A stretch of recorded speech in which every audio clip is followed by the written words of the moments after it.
Yes, I chose the right overlay. Hey guys, welcome back to Roll for Damage. I was so worried. There's like 10 different overlays I could have chosen. I didn't label them very well this time. Welcome back to Roll for Damage. For tonight's episode of The Scales Above. I almost said Critical Role because I've been watching that recently again. Yeah, that would have been awkward. Welcome to tonight's episode of Critical Role, where we take... oh, God damn it. Anyways, nerdy-ass voice actors. That's it. Thank you. We're not those people. I'm sorry if you've come just to... nerdy. Nerdy, yeah, definitely. Super professional, not so much. Alright. So, before we get tonight's show underway, double checking the overlay works. It does. We are going to say thank you to a few people. You know, Sean usually does a Hero Forge ad. Let's see if he's gonna do one tonight. He's picking up some models. Breaking Shannon. Never. Almost always. Everybody, if you're anything like me, you have an addiction to creating characters, both those for playing and those for NPCing. And you can make all of them with HeroForge.com.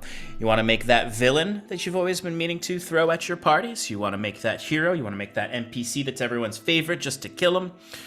Hero Forge can help you do that. They've got such great customizations all throughout, as well as, I believe, weekly updates, new things constantly to make your hero. You can get your hero in all sorts of different materials. You can get plastic, you can get premium plastic, you can get metal, which Kevin gave a great pitch for that, you know, that extra special hero. Maybe you just finished a long campaign and you want to commemorate it. Get yourself a nice bronze little tiny statue of him. You can also get them pre-colored, pre-painted. It's a fabulous service, and we're so happy that they've been sponsoring us all this time. So get out there, go to HeroForge.com and forge your hero tonight. Yeah, .gum, not gonna get you. .gum. It's my new thing. Okay. Also want to thank Bree for the art and overlays and everything else. She did an amazing job. I have since kind of butchered them, having to move things around, and you can now sort of see like the edges of things that were pixel perfect before. But sorry, just sometimes I really have to fix that ad that says Paradise RPG. They have Paradise Productions now, and that's where Sean is from. Mm-hmm. He's Mr. Paradise himself, apparently. That's true. We also would like to thank Sirenscape for the lovely music you are now hearing.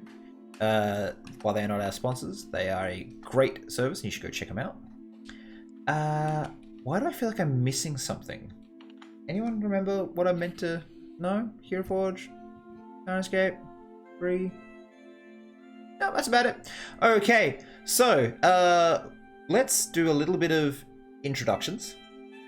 Tonight's episode is a little bit more chill. It's meant to be. It's a interlude. So we'll just go and start with Sean. Tell us who you are, where you're from, who you're playing. Hello, everybody. My name is Sean, and I am from Paradise Productions, as Nova said. It is my nerdy home on the internet. I am Mr. Paradise himself. It's where I do all my nerdy stuff, like DM, our flagship show, Advantage in Paradise, set in our homebrew world of Arron, as well as craft things, paint minis, and play games on Wednesday nights for Relaxing in Paradise. I'm currently working on some rather interesting Underdark terrain that's been very exciting that I need to start working on again because I'm using it on Monday. But it's a good time, so go ahead and join us over at Paradise, and I will be playing Auric Solaris tonight, our time boy elf with learning how to be a person.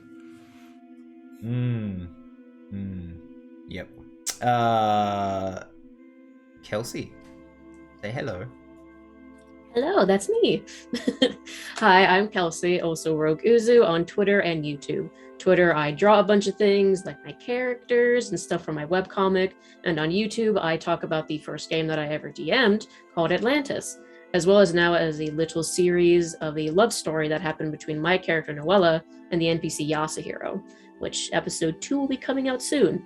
And today I'm going to be playing Seren Talonray, where I just told a god to fuck off and I got my brother back, and there's a lot of things happening. Yep. Our Spellfire bar has hit maximum. Right at the end of the last episode of Humblewood. Now, today is meant to be an interlude. So I'm not sure. What I'll do is I'll get Sean to roll for this, but I'll get Kelsey to do the recap in a minute. Damn it. Alright. You're muted, by the way. Yep. That happens. In my recording of my audio, I won't be muted. I should be doing that too. Continue. Let's do Audacity quickly, guys. Roll your dice. Everyone, while I'm rolling a dice, do Audacity. D20 or D100? What do I need to do? D52. Okay, get off my screen. D52. Ooh, Audacity. I'm Audacity now. You are. Yep. I am Audacity. Product placement, guys. For the free software of Audacity. Do you want to record your audio on your own computer with little to no hassle and pay no money for it? Audacity. All right. What do we get? You can roll it in the dice roller on the Foundry. D100 or D20? D52. Oh, it is D52. I thought you were joking. I have a extended, and I'm going to probably in a chill like holiday stream. I'm going to remake my Harrow deck to be just 22 deck, align with the actual like deck of many things, but have my own stuff. Oh, to I it. see. So yeah, 42. 42. He says. Let me just open this. 42. It's a long number to count to. Very. Oh, they're not numbered? Count backwards 10. Shut up, Kelsey. That That's makes true. too much sense. Yo. That is the smartest thing I've ever 1, heard. 2, 3, 4, 5, 6, 7, 8, 9, 10. Ooh. I don't like it when he makes that sound as a DM. Especially him.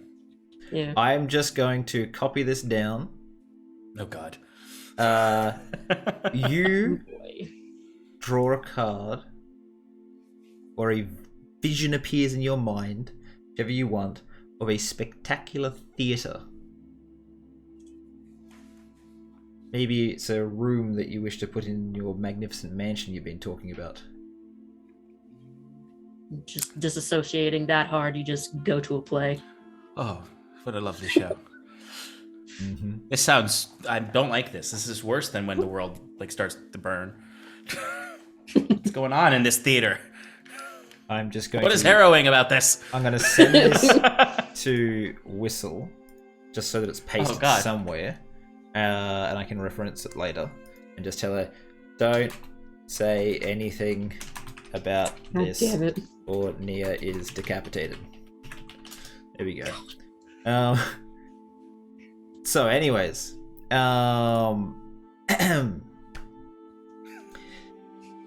recap, please. That's it! Okay. So, last we left off, we started right back from when my brother died. And Sloane was carrying him back to the ship. Seren ordered everyone to go back with her. As Ignis was teleported away to where we don't know, but he's going to go back to the ship at some point. Seren went on top of the pyre that the raging riders were building. She made a speech to them, encouraging them to fight for their rights, but to also try to remind themselves that they are people, and you could possibly don't hurt the people that you're trying to raise up. And then some fucking bitch with wings came down and was like, fuck yeah, anarchy, kill them all. We're just like, what? I don't know what's happening. And then a wave of a charm went over everyone, to which everyone except for Seren was able to pass or be immune to. And so Seren went on a murderous rampage, luckily enough, in the direction of the boats, but she's killed many people and was only stopped when she got to Yako, luckily, actually stopping her. There was a struggle to get onto the ships, but they got onto the ship, and we were going to make our way out of the bay. But then we had to use a key to get out there. So Nia used her key that she got from her deal. But it was like, guess again, we know you didn't do your job. Psych! And so it turned into a very bad thing. Just big ball of destruction. And we had, take it away, push it somewhere else. We tried to, it's chasing them. And so it was only stopped when Ignis used a very high level, like, roll of a counter spell, getting rid of it. But then we had to go kill more people because we were in a panic and we wanted to get my brother back. So we killed people to talk to the bitch-ass god.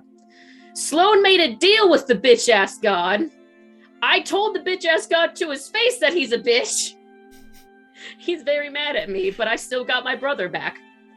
And Seren is upset at Sloane because Seren didn't want this for Sloane, even if she wanted her brother back. And Sloane and Auric went down below deck. People got drinks. And then Sam and Payne showed up because Nia, while she was drowning, used a little thing to call them for help. They showed up, almost killed Yako, thanks to Nia begging them to not. They talked, she asked questions, but she hasn't separated herself from them. Instead, they've just kind of come to more of a deal. And no one knows that by the time that they left. It just looks like they came here, knocked out Yako, and roughed up Nia. No one knows what really happened. And everyone was just brought back again into drinks and to just calm down and get the fuck away from everything. And that's where we are now, just on a ship, gathering ourselves. Yeah. Okay. Those are my kind of recaps. Yep. It was. You're muted, Nova. You're muted, Nova. I've done a Sean. All right. I've switched to push to talk to make this easier. Don't worry, you'll forget. For sure. Also, you got to make sure you push it down a second before you talk and let go of it a second after you talk, or it will cut you off. Yeah. It's a pain. Did you just press it to pull that face? Like you did. Yeah. I've also got push to emote on. All right. Auditory emote. So, anyways, I'm gonna kind of let you guys, choose how you want to run this a little bit, because you've all, I believe Auric and Sloane are still below deck. Sloane's probably sleeping off all the god deal that she's taken part in, along with a couple pretty gnarly fights. She sunk a boat more or less by herself, which was interesting. Yep. And she's now more or less the avatar, or the vessel for this deity, which is going to have repercussions. And I hope she's watching this and realizing. I don't know. Did you guys talk about it afterwards at all, Sean? Did she kind of wonder what this entailed? I don't have her to ask. I'm asking you. We talked very little about it afterwards, but there's probably I don't know, maybe not. Okay. So below deck, Seren, you would have just probably helped Yako back to his room.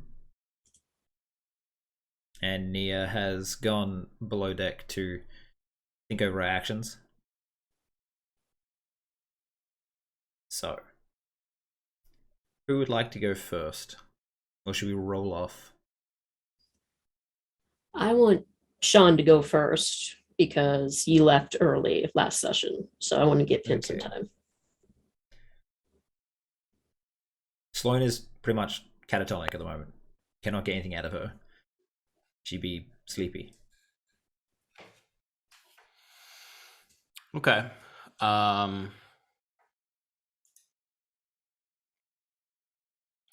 Auric is tired too, but this is a. All right, you can rest if you want to. Like, I don't want to.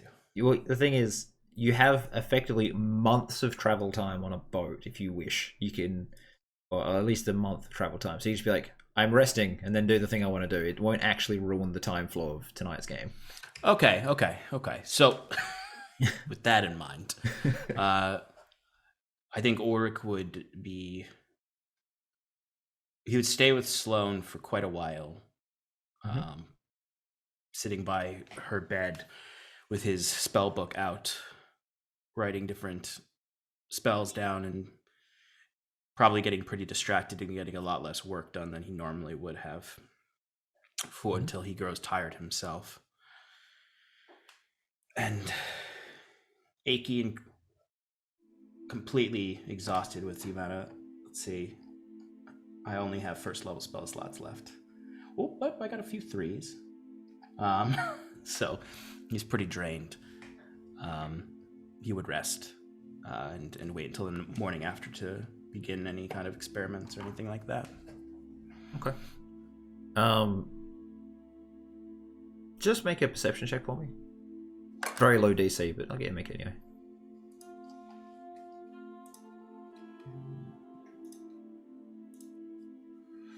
That is a 9. 9. Okay. The only thing you get from this is that the air in the room with Sloane has a faint, like, coppery taste to it. It's like you're breathing blood. Okay.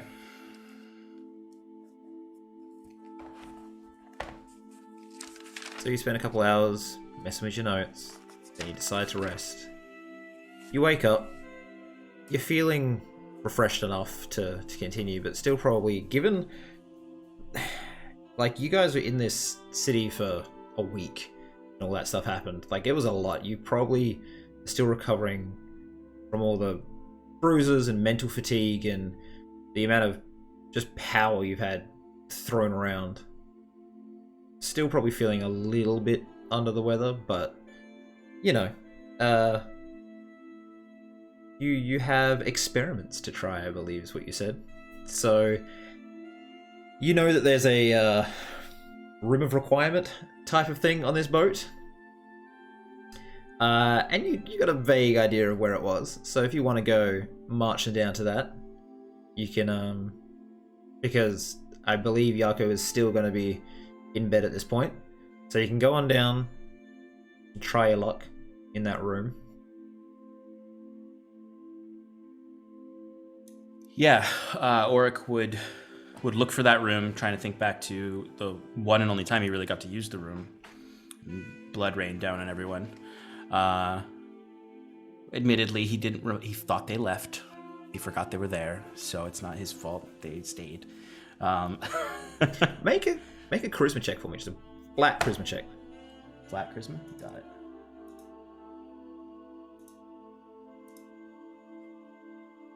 Oh, that 17 9 as well. So close, that 17. I know. It takes you about half an hour to find the room. And when you finally do open it, it's like it sort of remembered who you were, and there's faint browny orange stains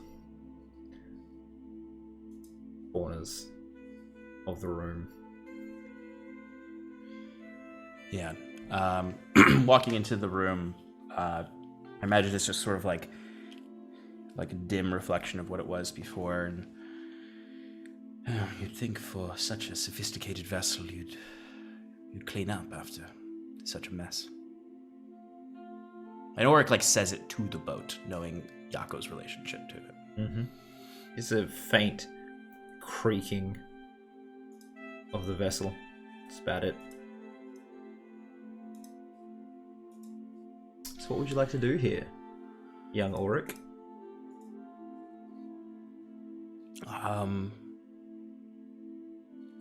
We would, You okay go to there? the middle. I'm having, who am I? I would, the first things first, because he had expressed interest in being there for this, I would go to the middle of the room and I would summon Gladstone. Okay. You have all the materials for that, or is it still something you can It do? doesn't need it because he's still he only need to do that if he dies. Okay. So you summon Gladstone, who just more or less materializes on the spot and just like, you know, starts from this tiny speck and just like as like flesh bonus, and you just build out to be this owl. He sort of looks around, he's like, "Oh, here again. Hello, sir." Oh, well. Did we do any experiments in here, me and you? I don't. I get vague impressions wherever you are when I am not. I see. Oh, you know, it was one. It was the Long Strider spell. You just like It his. exploded. You sort of see his Rapid face friction. just like fall a little bit as he like remembers exactly what that was like. Just weird to see in an owl. Well, like I said, no more of that. I hope not. You are different, Auric. Are you feeling quite alright?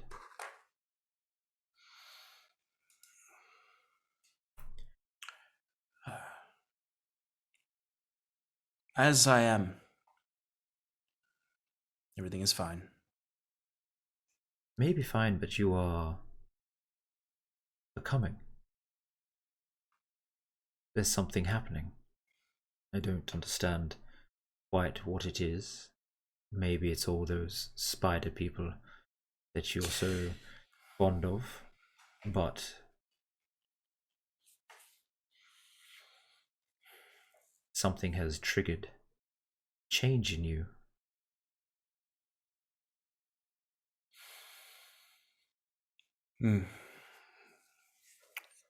You're not wrong. And though those spiders seem to have gifted me something, it's not them. This, personhood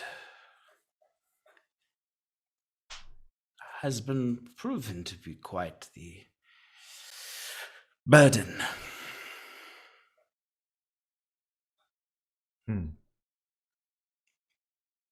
It seems it could be one of the factors I am. You know, when you summoned me this time, it wasn't just purely arcane magic I felt pulling on me.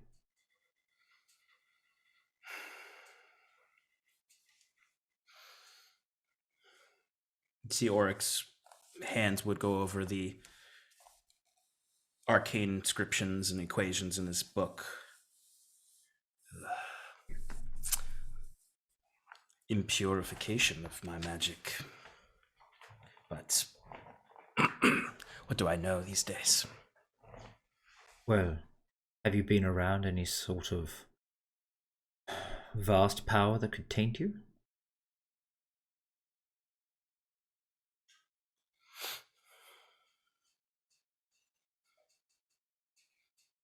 Well, what am I not? And I kind of gesture to his eye. He sort of looks it over. That thing is troublesome, Auric. You sure you wish to keep it?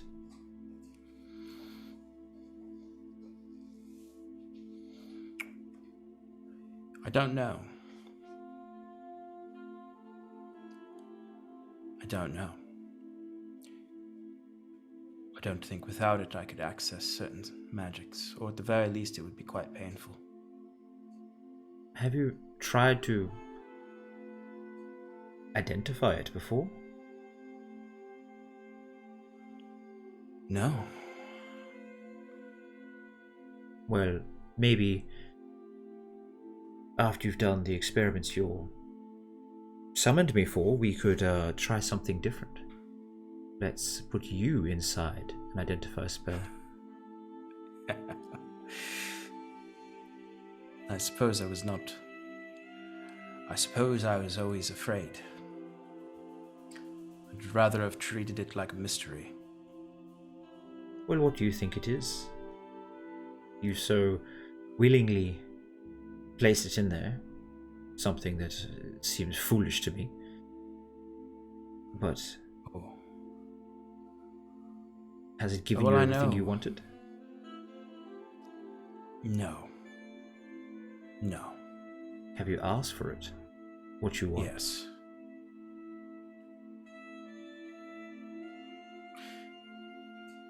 Like most things, it is a promise of power.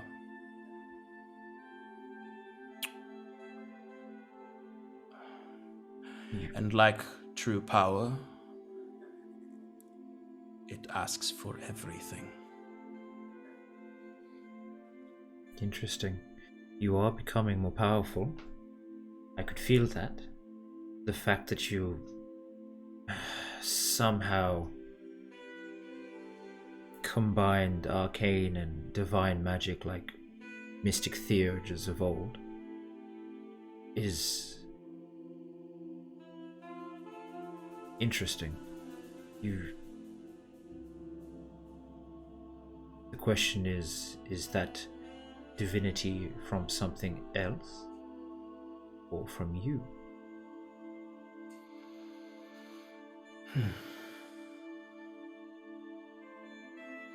Well, like most great things, it started as a joke. Find most of life is a joke when I'm around you, Auric. And he's sort of pacing back and forward, and his head is looking at you the entire time, but, you know, ours with their being able to move all the way around, every time he turns, his head stays looking straight at you, because he's just trotting back and forth.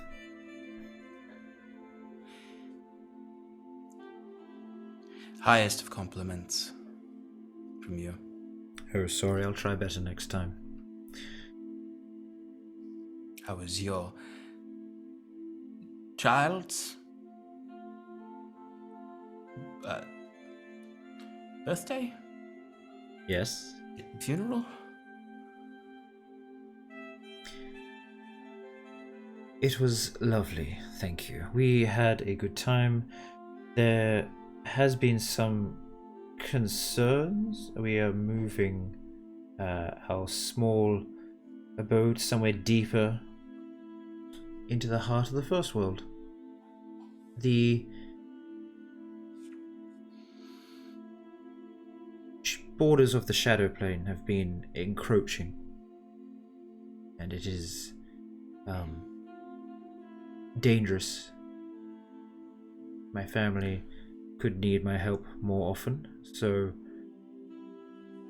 after discussing it, I am going to do everything I can to help you finish your goals so you can release me and I can help my people. Unless, of course, you intend to come help my people. Well, anything is possible. Unfortunately. How is the First World? The old haunt? Besides the shadows. Burdened. I suppose if those forests ever dimmed completely, I'd lose my grace. Possibly. Do you know the secrets of the First World? Did you explore to its very core? I was young. Less interested in those sort of things then. And I've forgotten a lot of that. time.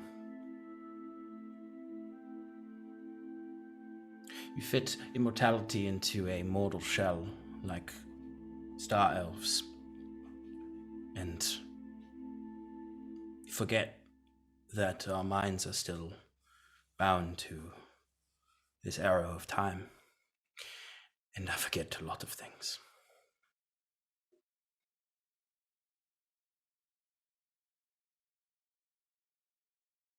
Maybe one day I can show you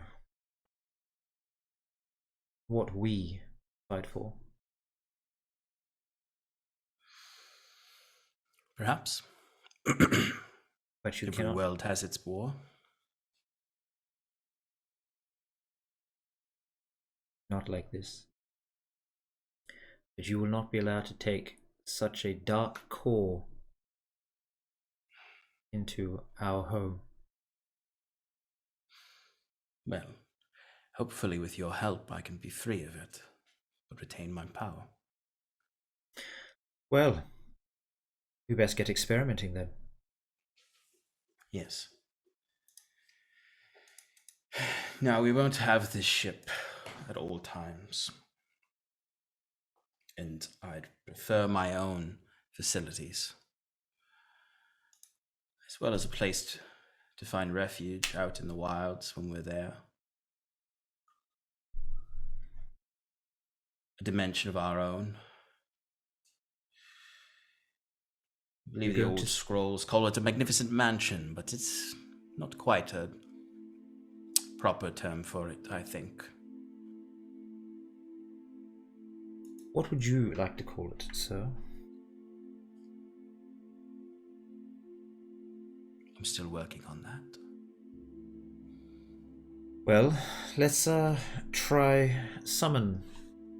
Have you tried to start small? I've heard of these quaint tiny huts. I've tried the tiny hut back when I traveled alone, before Sloan, when it was pretty safe to, kill a whole forest because no one was around to catch you. So I would occasionally cast the tiny hut to protect myself when I didn't have Sloan to protect me. But I'm afraid, well, I could still write it down, but still in my brain, but our old friend Saros bartered that spell away to greater forces. Do you recall why he did so? Bring my wretched soul back into this world. I knew it pained him. Well, I guess I need to thank him for being continually bound to your service. Oh, I would have found you. Oh, God. Okay. Let's try the spell. What do you need? What can I assist you with? Truthfully, I'm more interested in your mind. And what your observations when we attempted this spell can yield.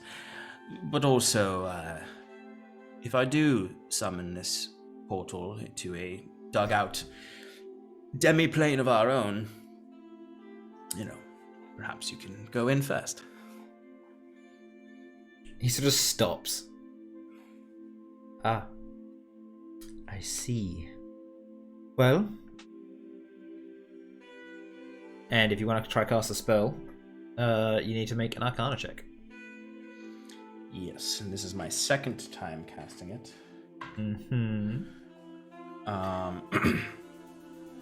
Okay, so you see Auric would begin the ritual for the spell. You would see he places down reagents, some polished marble, a tiny silver spoon, a little portal carving of ivory. And what's Arcana this?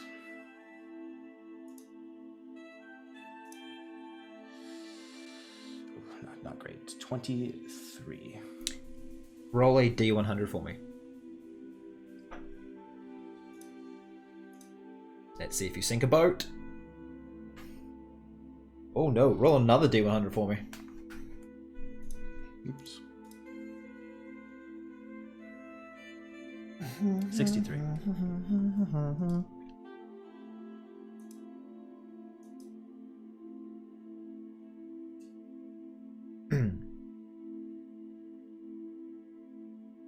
Okay. So there's a mansion.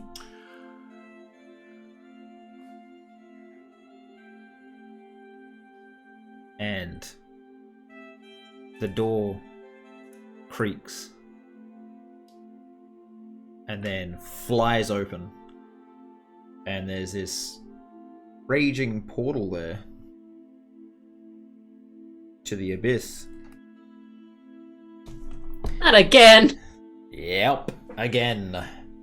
Let me Alright, just Run down there, help your ass. check what's crawling its way out. Just 1 second.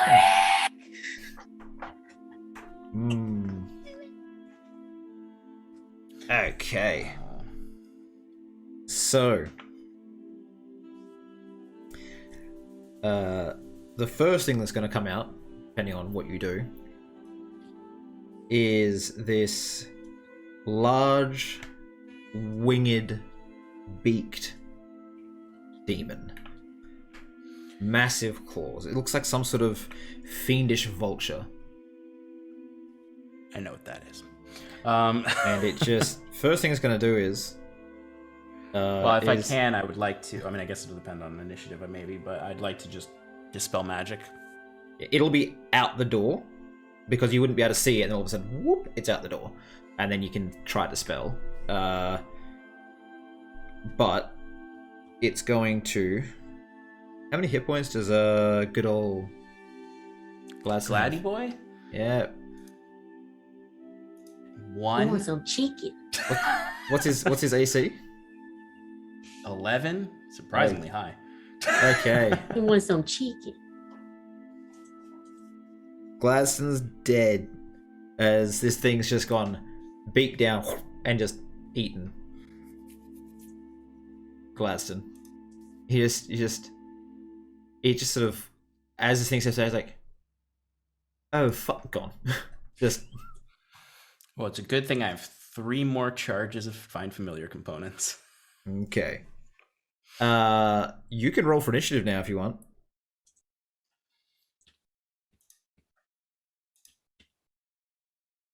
This shouldn't take long, right? This should be easy for the legendary Auric. Can I be included in this initiative? Not I yet. don't know. Okay, that's Just just checking. It got 15, so you get to go first. You're going to dispel magic or deal with the Vrock, is what it's called. Oh, I know it's called a Vrock. I mean, I'm going to dispel magic first because I don't want to deal with anything else coming out of this. Okay. And You have to match the spell level, don't you, to make sure auto succeeds? Yeah, if it's higher than a 3rd level spell, yeah. Or unless my dispel magic matches the spell level that it would be, then it's auto. But so you know what spell level this is, so you can choose. Because you casted the Magnificent Mansion. Oh, good point. Good point. Auric's highly intelligent. I am not. Let's see what level is. You need to stop helping my players. Not quite centered in my screen. Just do this a bit. Okay, I will. Yeah, I'm gonna. TikTok. Yeah, I'll do that. I'll cast this dispel magic at 8th level. Jesus. Okay. Well, the Magnificent Mansion 7th level, and I only have 1 7th level spot that I already used on Magnificent Mansion. Okay, so the Vrock sort of like turns around and just like comes back to look at you. And we'll be right back at that point. Seren. Hi. I thought you were like going on break for a second. I was like, Nope. what kind of? Okay, So- it's me. You took Yako, who had been knocked out pretty badly. And did you just like put him to bed and treat him a bit? Yeah, like you can get some friggin' ice and like clean up probably any blood that's there. So Okay. help him with that. He comes to after maybe 2 or 3 minutes, and he's a bit groggy. Not laying down, sitting up, because I heard that you don't want people laying down with head injuries. Okay. So. And he sort of looks around the room a bit. Oh. Seren, love, could you please... the top shelf whiskey. Yep. Please. Yep. Go get him some whiskey. And he'll take Before I hand it to him, just like ask us like how many ice cubes are in here. Like instead of like how many fingers, like how many ice cubes. I don't know, 3, however many that's in there. You can see. Probably only 1. Strong drink. Good. Then he's like, 1? I'm Okay, you're good. Hand it to him. And he takes a sip, and as he puts it down, sort of like cracks his neck, and he just puts a hand in his pocket, munches on something, and then casts a small spell. No, don't you worry. It's like a natural herb. It's pocket bacon. Yeah, pocket bacon. He has pocket bacon. And more like not quite his pocket, more like a pouch on his hip. Okay. And casts a spell, and you see sort of like faint shimmer go over him, and the wound on his head just closes up. He's like, "Oh, that's better." What happened? It seems like Sam and Payne came to have a word with Nia, and they lashed out on you and Nia.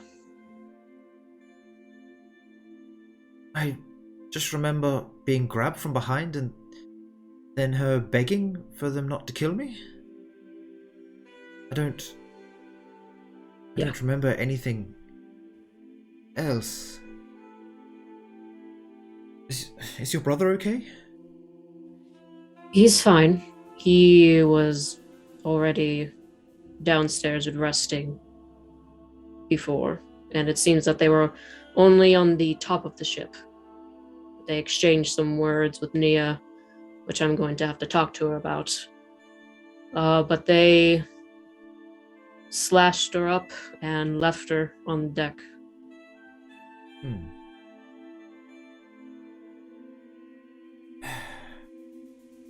If I had known...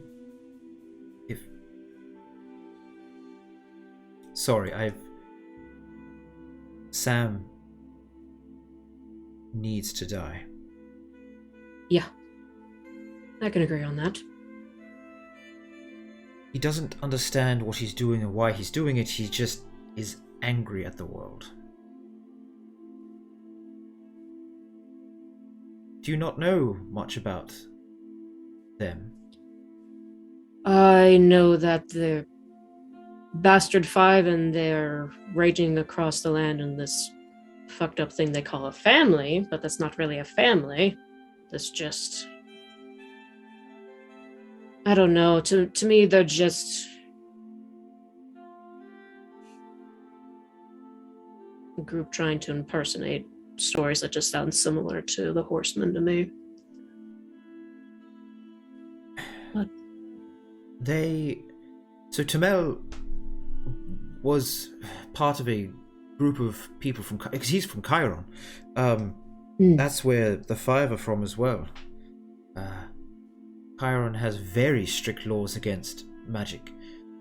More so than the dwarves. There's no sponsored, it's just if you can cast, you are put to death.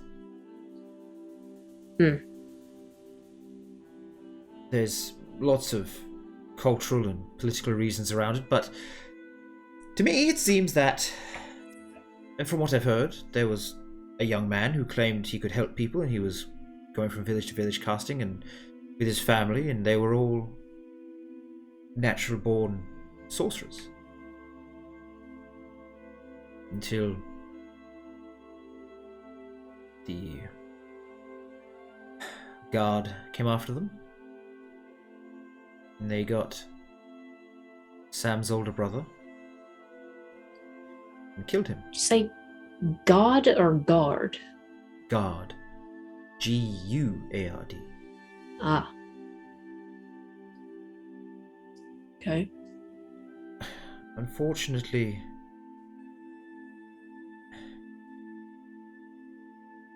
it's just... You can see that they started off trying to do good, but when the people that you're doing good for turn on you, in the name of their religion and government,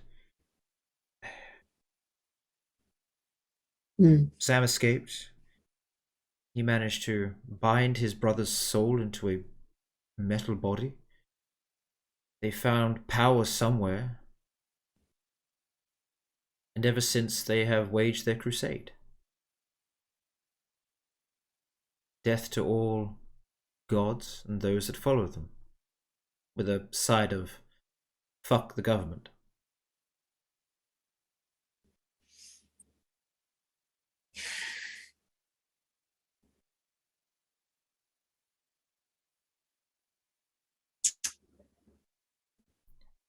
I see. Yeah, well.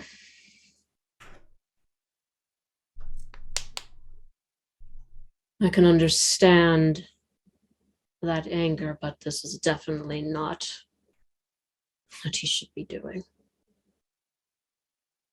It's terrorism. It's how it is. It's terrorism, it's kidnapping, it's abuse, there's a manipulation, there's...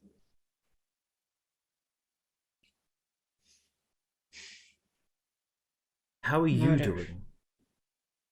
My primary concern.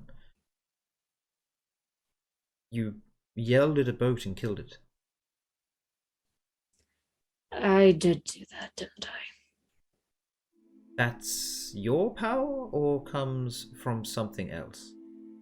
Kind of just motions to the rapier at her side.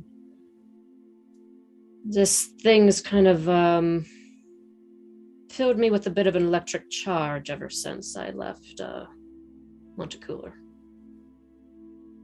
I think I need to learn more about you, Seren. I like to know who I'm getting into bed with, so to speak.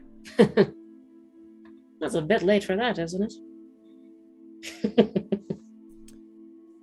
Well, anyways, would you like to come back, have a drink and talk later after you've checked on your brother, or do you want to stay now?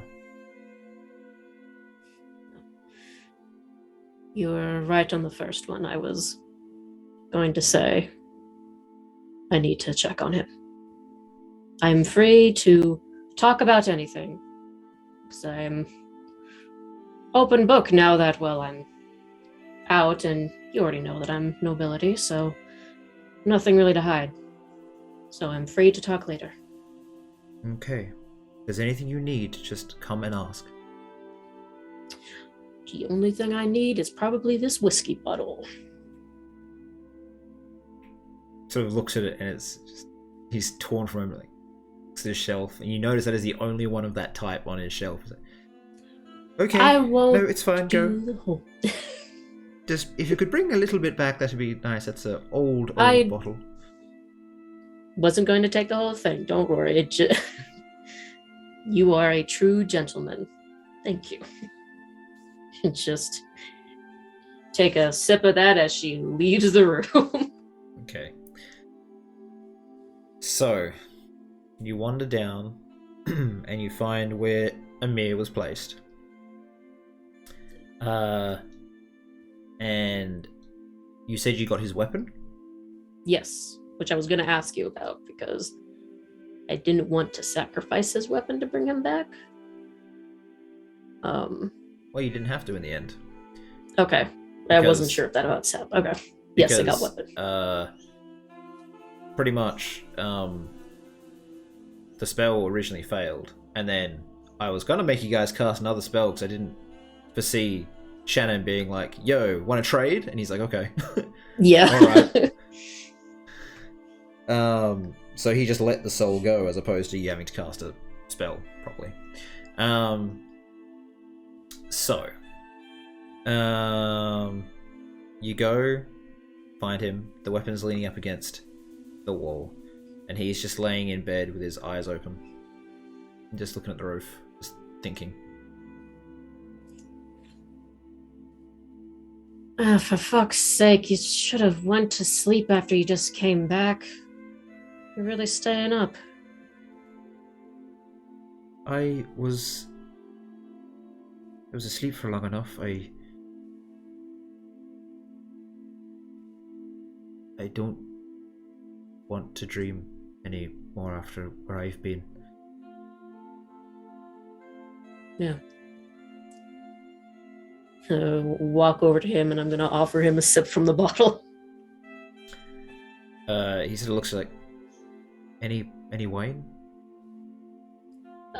Probably. He kind of like looks around and it's just like he talks to this ship. But are you a magical ship? Are you able to just pop things out of places? Make a charisma check. Okay. Can I roll physical dice? Because I just got like these new dice I'm excited about. Or would you rather I'll let you roll physical dice for this check because you're excited about them. I'm excited about these I dice. also got some new physical dice that are real beautiful from PAX. Nice. Okay. So just a straight charisma check? Mm-hmm. Okay, that's just a 14. Okay. Tell you what, I'm going to give you advantage on this, just because you're making Yako happy. Okay. Oh, that's better. That's 21. Yeah, that'll do. 21. So, from the bedstand, just this bottle sort of just materializes with 2 wine glasses. Oh shit! Thank you. I'll have to learn your name later. Oh, nice. And yeah, she'll just pour Amir some wine. Sort of just sits up, sips that. It's like, what exactly happened? I don't remember much about. Well, what do you mean exactly? What happened? Because do you not remember what you did?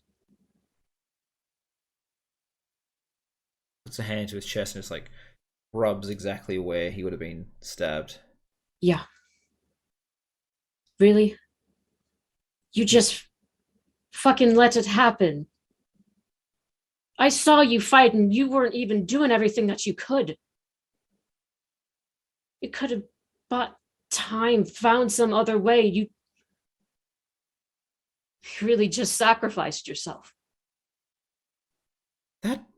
She's pretty tough, Sophie. I don't. I know, but I know that you're tough too. You should have lasted longer than just that. Have you seen the feckin' size of her? Yes, I've seen the feckin' size of her, even up close and everything. I've had her throw me up to a window. But I also know you. You could have lasted even just a bit longer. And you can do so much with time.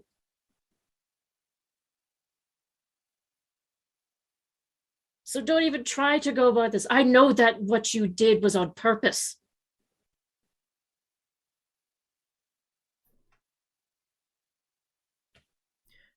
You shouldn't be on the run, and Felix should never have been locked up. Well, this is what you wanted, wasn't it? Him free, trying to take down everything that's wrong in our family? Yeah, but I don't want you taken down with it. Well, it's not something I intended to have happen twice. uh, I'll. I'm Oh, I sorry? don't. I'm not dying again. That sucked. Oh, you're telling me that you're not planning on dying twice. Is that Yes. what I just... Okay. I misunderstood for a moment and I was just about to... Okay. Sips whiskey. Look it. I,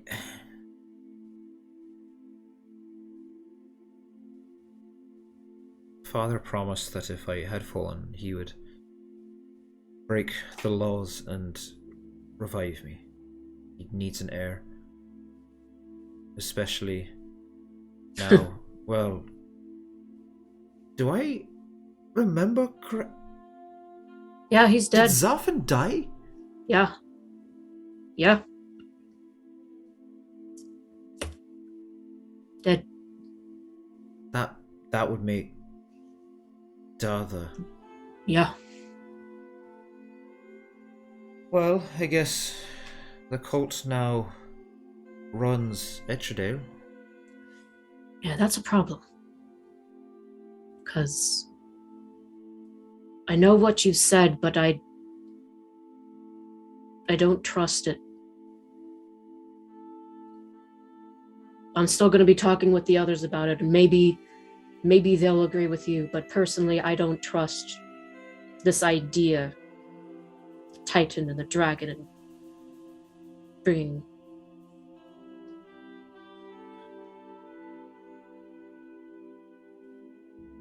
I think you'll need to do a bit of research at some point, find out more about these horsemen and the cult and the dragon, and Well, I don't know who else to point you towards. It's alright. We actually do have a lead somewhere that we're going to find some books and leftover things of Magic Man or something, if I'm remembering right. Some good information might be there with that stock. Okay.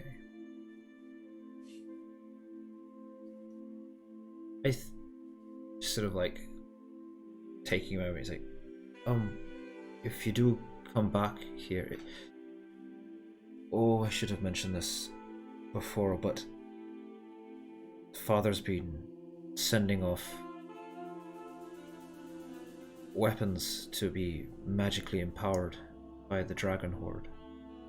He calls it steeping. You place a weapon in a dragon's horde and it takes on the magic of the dragon over time.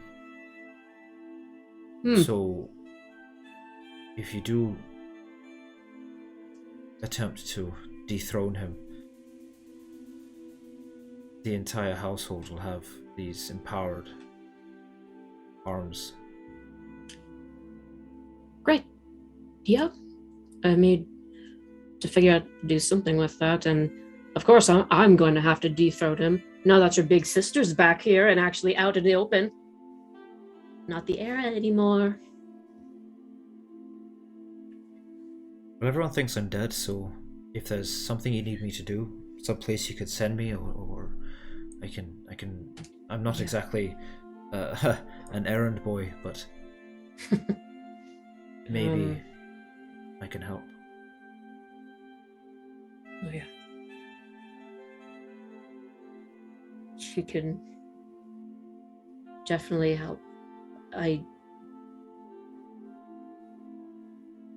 It's kind of a lot of thoughts that go through Seren's mind in the moment, like her brother is back, he's here, and they can actually work together now. But then one thing kind of brings her back after everything that just happened with the recent events, that she just looks at him very seriously and just... The first thing that you can do that can help is tell me, what were you talking with the Bastard Five for? You had a meeting with one of them. What was that about?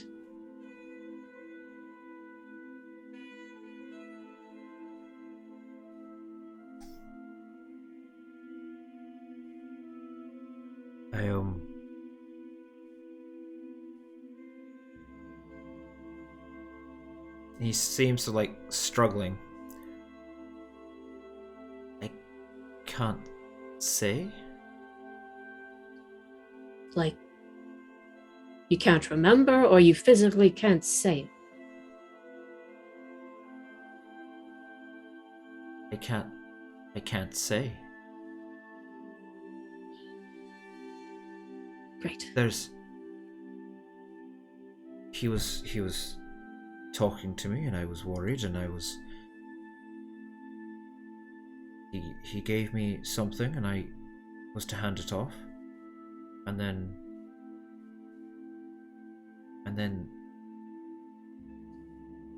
I can't say. They must have done something to you. I'm gonna have to have. Don't let him talk to you. Who? The one. Which was the one that you talked to again? Don't let him talk to you. And he grabs your hands. Don't.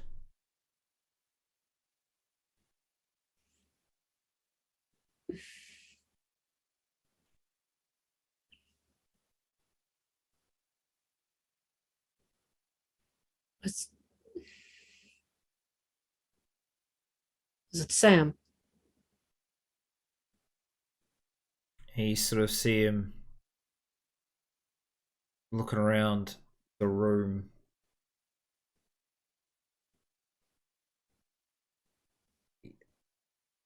I can't say. Okay.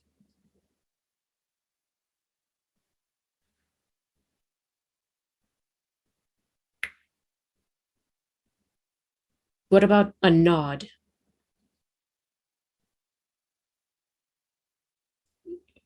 I ask you if it's Sam, can you nod your head or can you shake your head? No.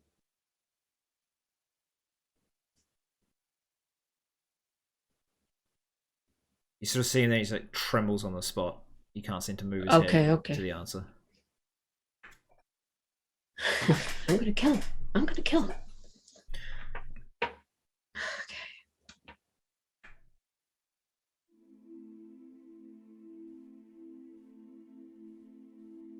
All right. Well, I need to get either Ignis or Auric to do something with you, because obviously they've done some kind of magic to you to keep you from this. But no.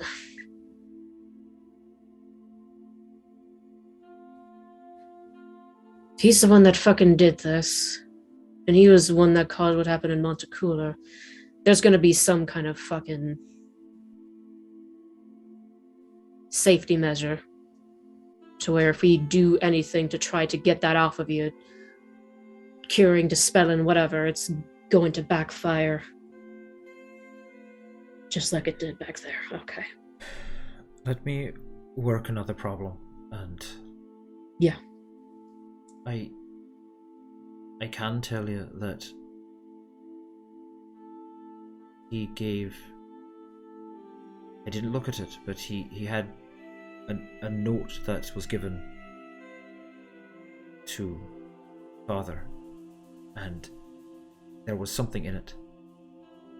In the envelope, it was something heavy and round, like a coin.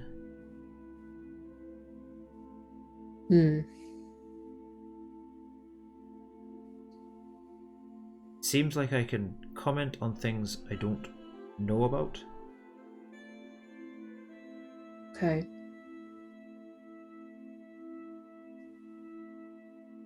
Did it feel smooth or like? No, it had something on it, like a, like a coin, a face of some sort. or an icon or something. All right.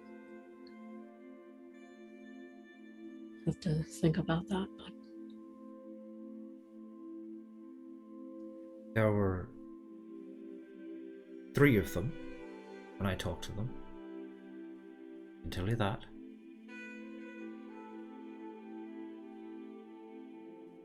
That's all. No, it's fine. It's not your fault that this was put on it. Was it Father that reached out to them? Or did they reach out to you? No, Father reached out to them. He, of course he did. Got them passage from Chiron to here. He organized for them to work with the cult. I told him not to. They are known for taking down people that hire them. They are not meant to be hireable. But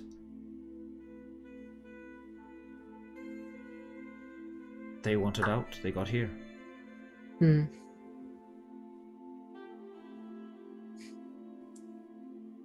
Okay.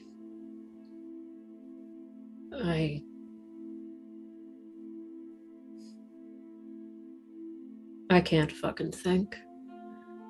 There's too much, and why are we even talking about this right now when you just came back to life? Well, maybe we pick this up another time. I'd like to meet your friends, and there's, as I said, you find something for me to do, I'll help any way I can. I can head off to, I'm known in Dustfall and Chiron and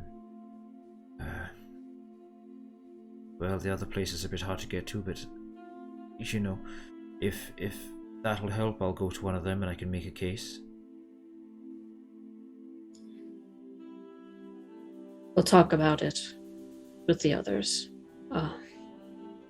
You need to rest, because as Ignis told me, you probably feel like shit. Yeah, I'm not 100%. Yeah.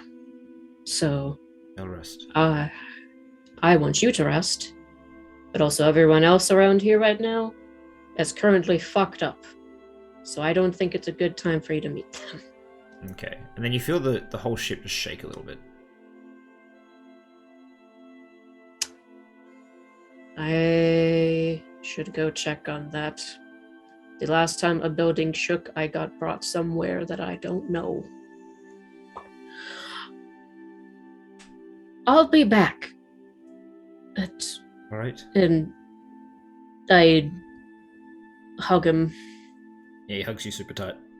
Yeah. Good to see you again. I'm glad you're back. All right. Yeah. Auric, roll initiative. Oh, you did. We already did. That's It's the Rock's turn. I used my turn to close the portal. That's right. It is going to hit me. Breathe spores on you. No, don't actually, I'd rather be hit. It's going to stunning screech you. That's worse. Make a Constitution save. And it's just like jaw seems like unhinged, like it's almost like flat open, and it just screams at you. Do you know what's great is that our last level up, I totally took the resilient feat and picked concentration or Constitution. That's very rude. Jesus. Okay, so you pass. That makes it your turn. Okay. Oh, that's right. This thing's tough. All right, continue. I know it is. I've fought one before. Actually, no, I haven't fought one. I will kind of taking that screech in as it's like bellowing through Auric. He would grit his teeth for a moment to say something to the Vrock, forgetting that infernal is not the right language for a Vrock. As he will say "fuck you" to the Vrock in an infernal, learning. He's learning from Seren. Mm-hmm. And I will, because I don't want to deal with him. Shit, I can't cast that because damn, I can't cast that because I dispelled the stupid portal. All right, then that's not gonna work. So instead, I will, I'll just bring a gravity sinkhole right on top of him. Mm-hmm. Constitution saving throw. Okay, let's see how it goes. What's its con save at? +4. Do. Reaction. Kernel shift. Reroll that. Okay, let's have a look. God damn it. Okay, so what happens to him? Half damage. So the gravity sinkhole would envelop around him, and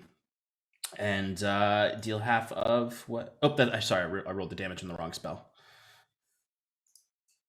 No worry. Many dice.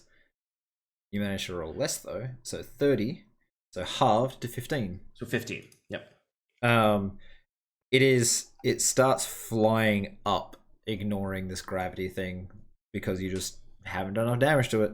And it is going to come straight down at you, tackle you to the ground, and attack you. One with its talons, one with its beak. So, oh wow, it hits really hard. Okay. Of course they do. They're only CR6, you know, it's fine. Don't worry about it. Roll. That's a miss. That Really? was its talons. And now for its beak. Oh, wow. Please be low, please be low. That was high. Okay. 2d6 plus 3 piercing damage.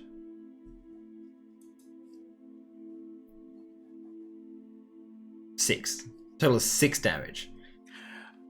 I kind of like Squishy Mage Boy having his one-on-one fight with a demon. Yep. Especially with Gladstone dead, and now you've lost your 2 highest spell slots, so you kind of that was a big loss there. Okay. And given that Auric doesn't have any targeting spells other than Firebolt, it makes it hard against something that is super good.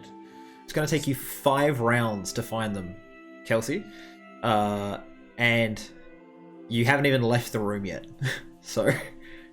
All right, so Auric is so this thing charges Auric, and I just imagine just like totally like, even though it missed one, just like swiping him right into the wall, and he's just yeah.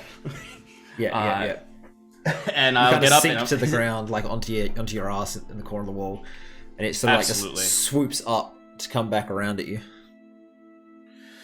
And then I'm gonna go for. I'm just gonna keep gravity sinkholing this thing. So that's another Constitution saving throw. Yep, I just remember that this thing has advantage on these. Great.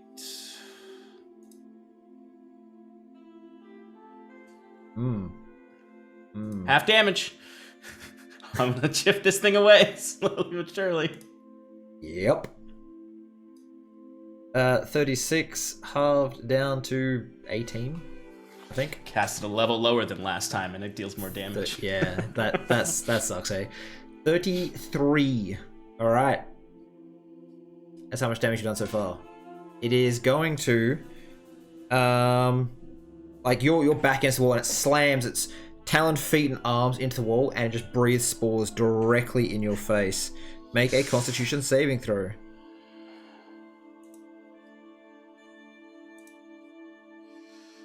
It is a 14. Well, this thing is not a very high level. That actually beats it. Oh, thank God. Rocks are only CR6. It's just that they're almost tailor-made to fight you. I know. I just rolled random demon. And I was like, well, at least it's not a quasit. Okay. So it is your turn, because it's moved and it's done its one action it can do.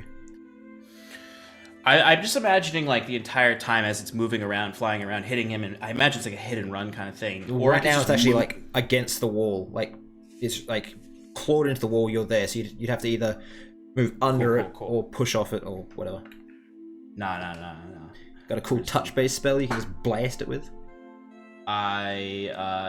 No, because I used my 8th level spell slot. Don't forget all your Ferromancy spells.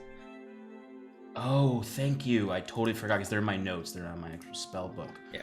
Thank you.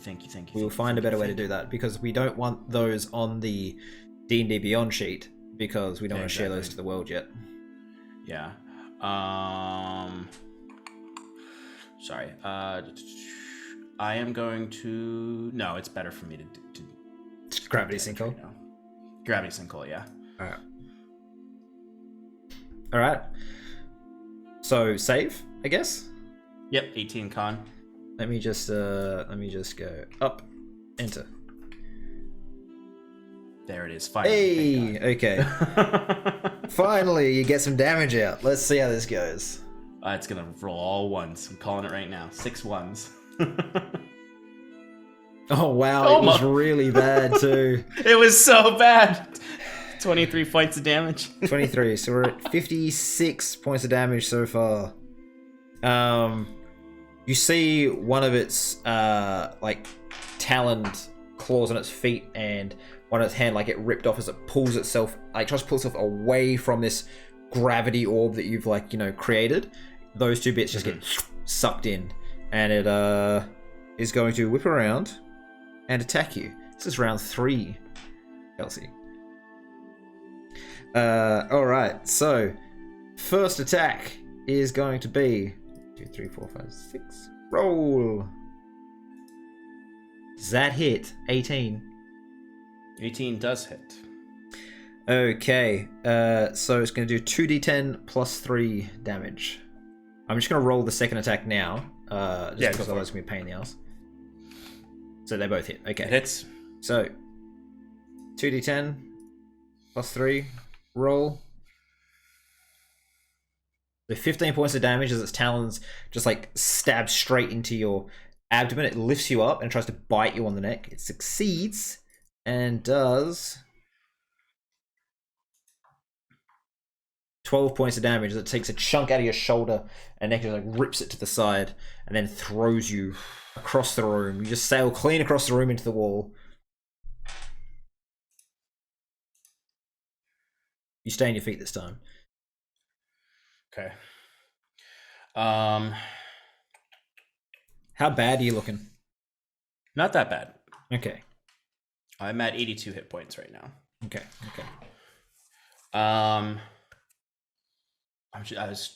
So what I'm gonna do is I am going to teleport. I'm gonna. Do I want to do that? Sorry, I'm just looking at my spells, my Ferromancy ones. I want to. All right, I'm just we're gravity sinkholing this thing till it's dirt, till it's ashes. Okay. So my save once again. That's a D12, not a D20. Thank you. Stop it. 12 advantage. D20. Sorry, advantage. 1, 2, 3, 4. Roll. Oh.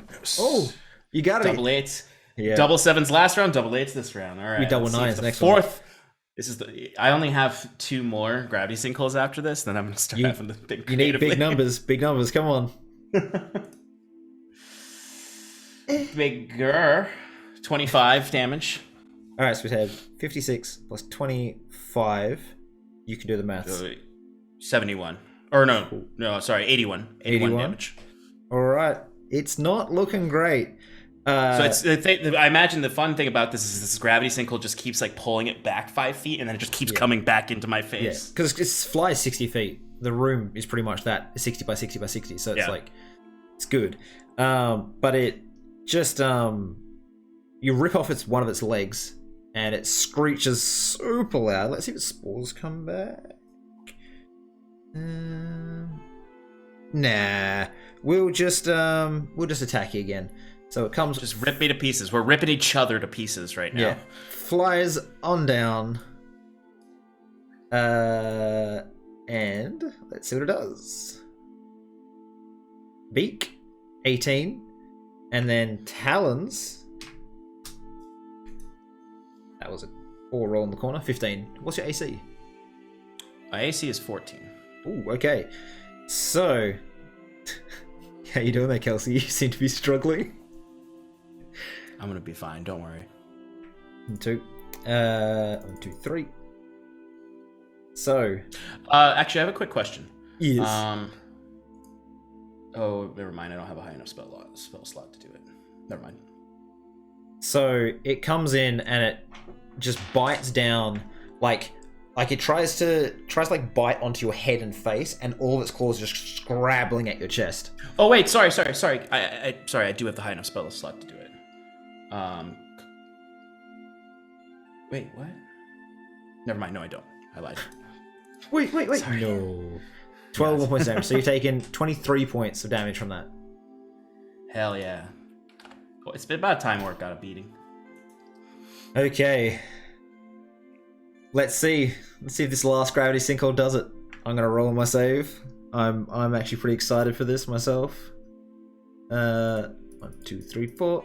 Roll. Oh, it's a 20, dude. I'll use my last chrono shift to have a reroll. Okay. It doesn't get advantage on that. It's just a reroll, and it has to use that. So it doesn't get advantage on the reroll. It just rolls once. Is that how it works? It does. Yeah, it just rolls once, and it has to take that dice. Okay. So I'll do it manually then. I've done D12 again. Whoops. Stop. 1, 2, 3, 4. Roll. Oh. All right. Let's see if we can kill it. I do have one more after this, but that's the end of my graphics and goals. That'll do it. 31. That is That'll just do it. enough. So you look at it and you cast a spell, and as it starts getting sucked in, you see the gravity sinkhole and the rock goes into your eye. And you gain a permanent +2 to intelligence. Above 20? Yes. That was the card drawn earlier. The next time the character defeats a creature, he's granted a +2 bonus to the same ability score as the creature's highest. Oh no, sorry, it's the creature's highest ability score. Let me double check that. I thought it was your highest ability score. So you get a +2 to con actually, which is also pretty good. I'll take it. not as good as int, but still pretty good. Still pretty good. I apologize for getting you super excited for a moment. I was so excited. So excited. That's okay. It gave me 15 more HP or 16 more HP. Yeah, and your saves are now really good for con because you have resilience as well. Exactly. Yeah. +10 con saves. That's damn. That's good. There is another one that is against you +2 to your highest stat. That's why I got confused. That's the one you're fishing for every time. I was so yeah. But I imagine like at this, this force of the rock's essence being drained into Auric's eye, like is an overwhelming experience, and he would just fall to his knees in the dim light of this space.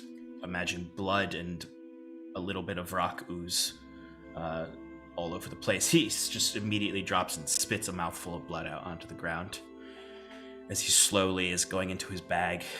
And if Seren were to walk in, we would find him just painfully open. painfully pulling out owl feathers and incense. His hands are shaking with this blood-covered feather coming out. Auric, what? It just runs over to him, kneels there like, what the fuck happened? I kind of woozily look up at her. Oh, Seren. Are you okay? What happened? Just a bit of risk. Oh, it's been a while since I've fought anything that close up. What?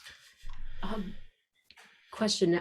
Have we had a long rest since the day, all that stuff that happened? Yes, because I remember in the beginning of the session I rested. Okay. Yeah. You would have pretty much, been able to take a chance to rest. Okay, then I'll just kind of like place my hands on Auric's shoulders and just give him 16 hit points. So Okay. using my have some more healing. Just Okay. Ugh. fuck. Does your magic do this often? Far too often. But not usually on a ship in the middle of the ocean do I do these sorts of things. Right. It's usually a wide open field I can run to.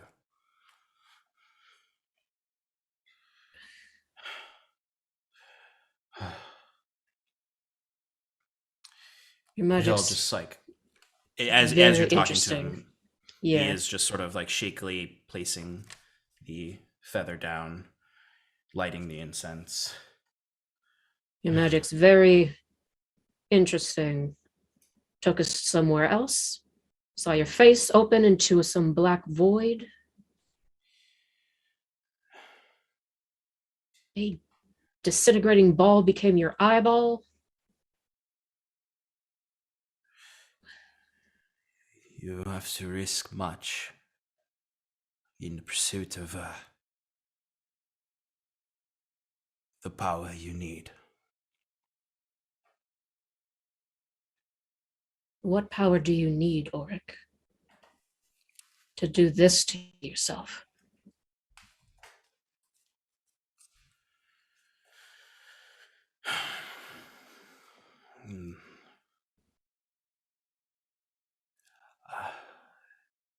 Power to live freely and to save my daughter. York will kind of look back at Seren as he says that. He's never so freely spoken that goal of his. Can I get you to make a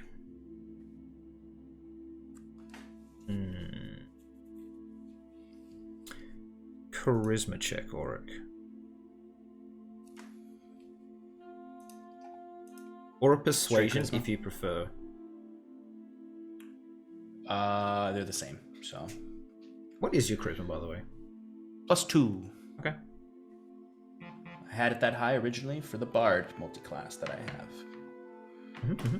Let's see how this goes. A 10. You get this feeling in your eye like it's moving and like readjusting itself a little bit, and you get the faintest quick glimmer of your daughter in a cage in a caravan as it's being taken somewhere, you're not sure,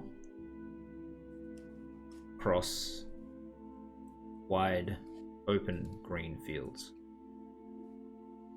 Just a flash and that's it. Hey Shannon, see how Auric's taking notes right now?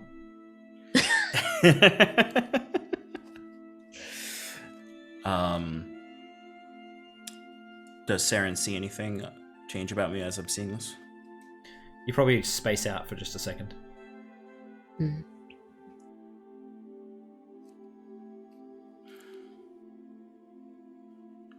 I wanted to talk with you about that.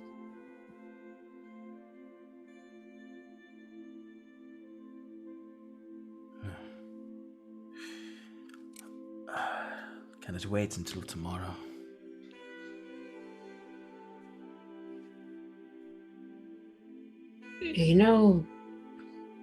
Yes, it can, seeing how shitty you look right now. But I'm a bit hesitant to leave you alone if you're going to be doing some more magic. If I'm being completely honest, I've tapped myself out quite a bit. Killing that demon. Again? Oh, fuck. I don't have the spell capabilities to continue today. Well, good. Otherwise, you'd probably just motions around like to the nest, like you'd be on these walls probably.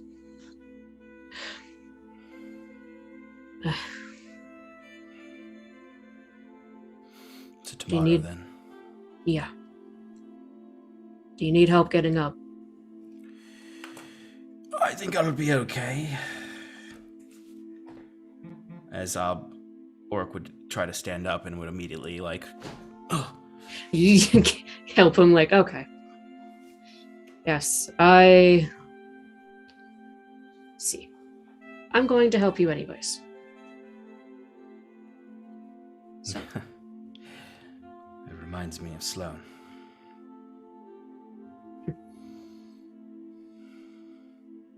How is she? She hasn't woken yet.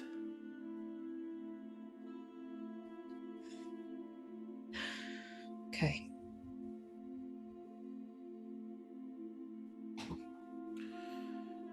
I don't usually find myself to be famished, but I could use some food. Well, you do seem the studious type, and from what I know, they don't eat, so yes, let's get you some good food. Whole food, not just toast. I know you see Auric will kind of look up and around to just the walls of the ship. Do you cook? Or does Yako have other servants on this vessel? No response. Are you going to finish summoning Gladstone first, or are you going to... Oh, yes. Let me bring back my friend real quick. Just a moment. And I just feel like Auric wouldn't have forgotten because he's literally circled by that and magic being his thing. Yeah.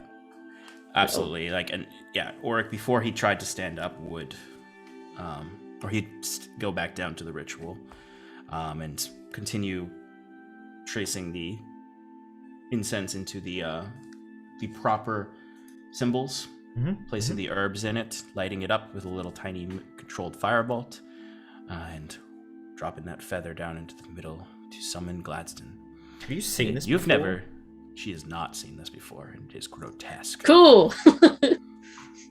From the feather grows a little ball of flesh, and then bones start sticking out, and the flesh grows down, and it's creaking and cracking. Two feathers sprout out, and bits of...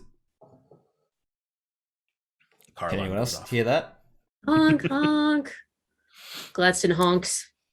Yes.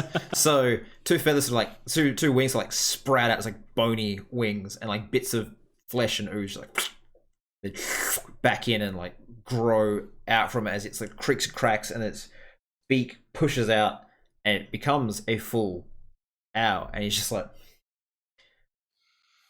where did the rock go? It's dead, old boy. I don't believe you survived it. It's in a mate. You? All by yourself? No Sloane? I've never hello, been in such Seren. danger. I've never actually spoken to you. Seren, this is... He can talk. He can talk. Just take a drink from whiskey. Huh. It's a new development ever since I've expressed interest in his personhood. Gladstone. Does it hurt coming back? Looks at Auric. Every single time. That's unfortunate. I have a contract with Auric that lets me speak. I shouldn't really be speaking to other people, but guess the cat's out the bag, so to speak. So, are we still experimenting, Auric? Not today. I just brought you back to update you.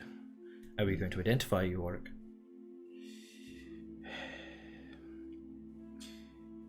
Yes.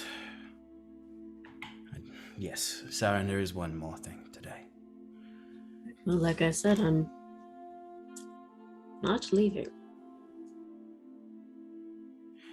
It is your risks. This one is not as experimental. I don't expect another visit from the Abyss. Why did your mansion contain the Abyss, out of curiosity?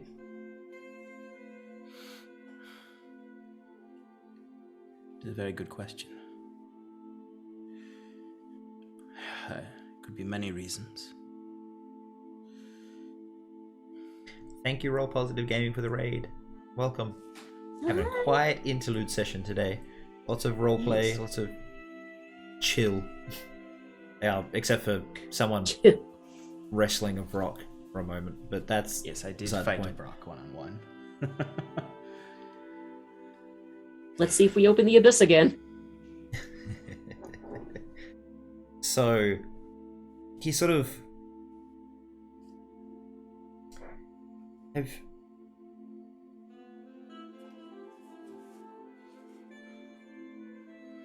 you had a conversation with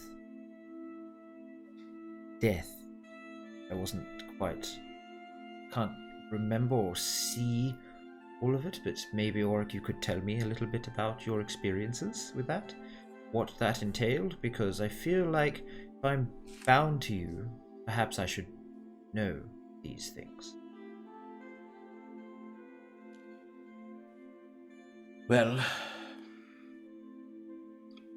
in exchange for information and our lives, it's not really a true offering. It's more of a do this or die. I may have accepted some sort of deal with death. He can see the, as you've seen, latent, I suppose, divinity. And he gambled that if I were to ascend, I owe him a favor.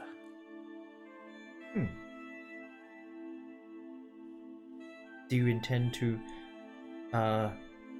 ascend naturally, or do you wish to force it? There are ways. Well, I guess they're both natural. It's interesting. That distinction is very not lost on me. I understand what you mean. Natural in the sense of time. Yes, there's certain beings and people have done their utmost to stamp out knowledge of it, or it is almost invariably suicidal to attempt it. However, at the heart of the cataclysm, the maelstrom that rages where the human empire stood some 6,000 years ago, is a shard.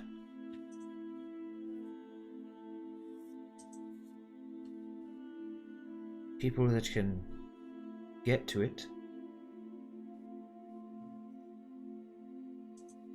can ascend. It's happened twice.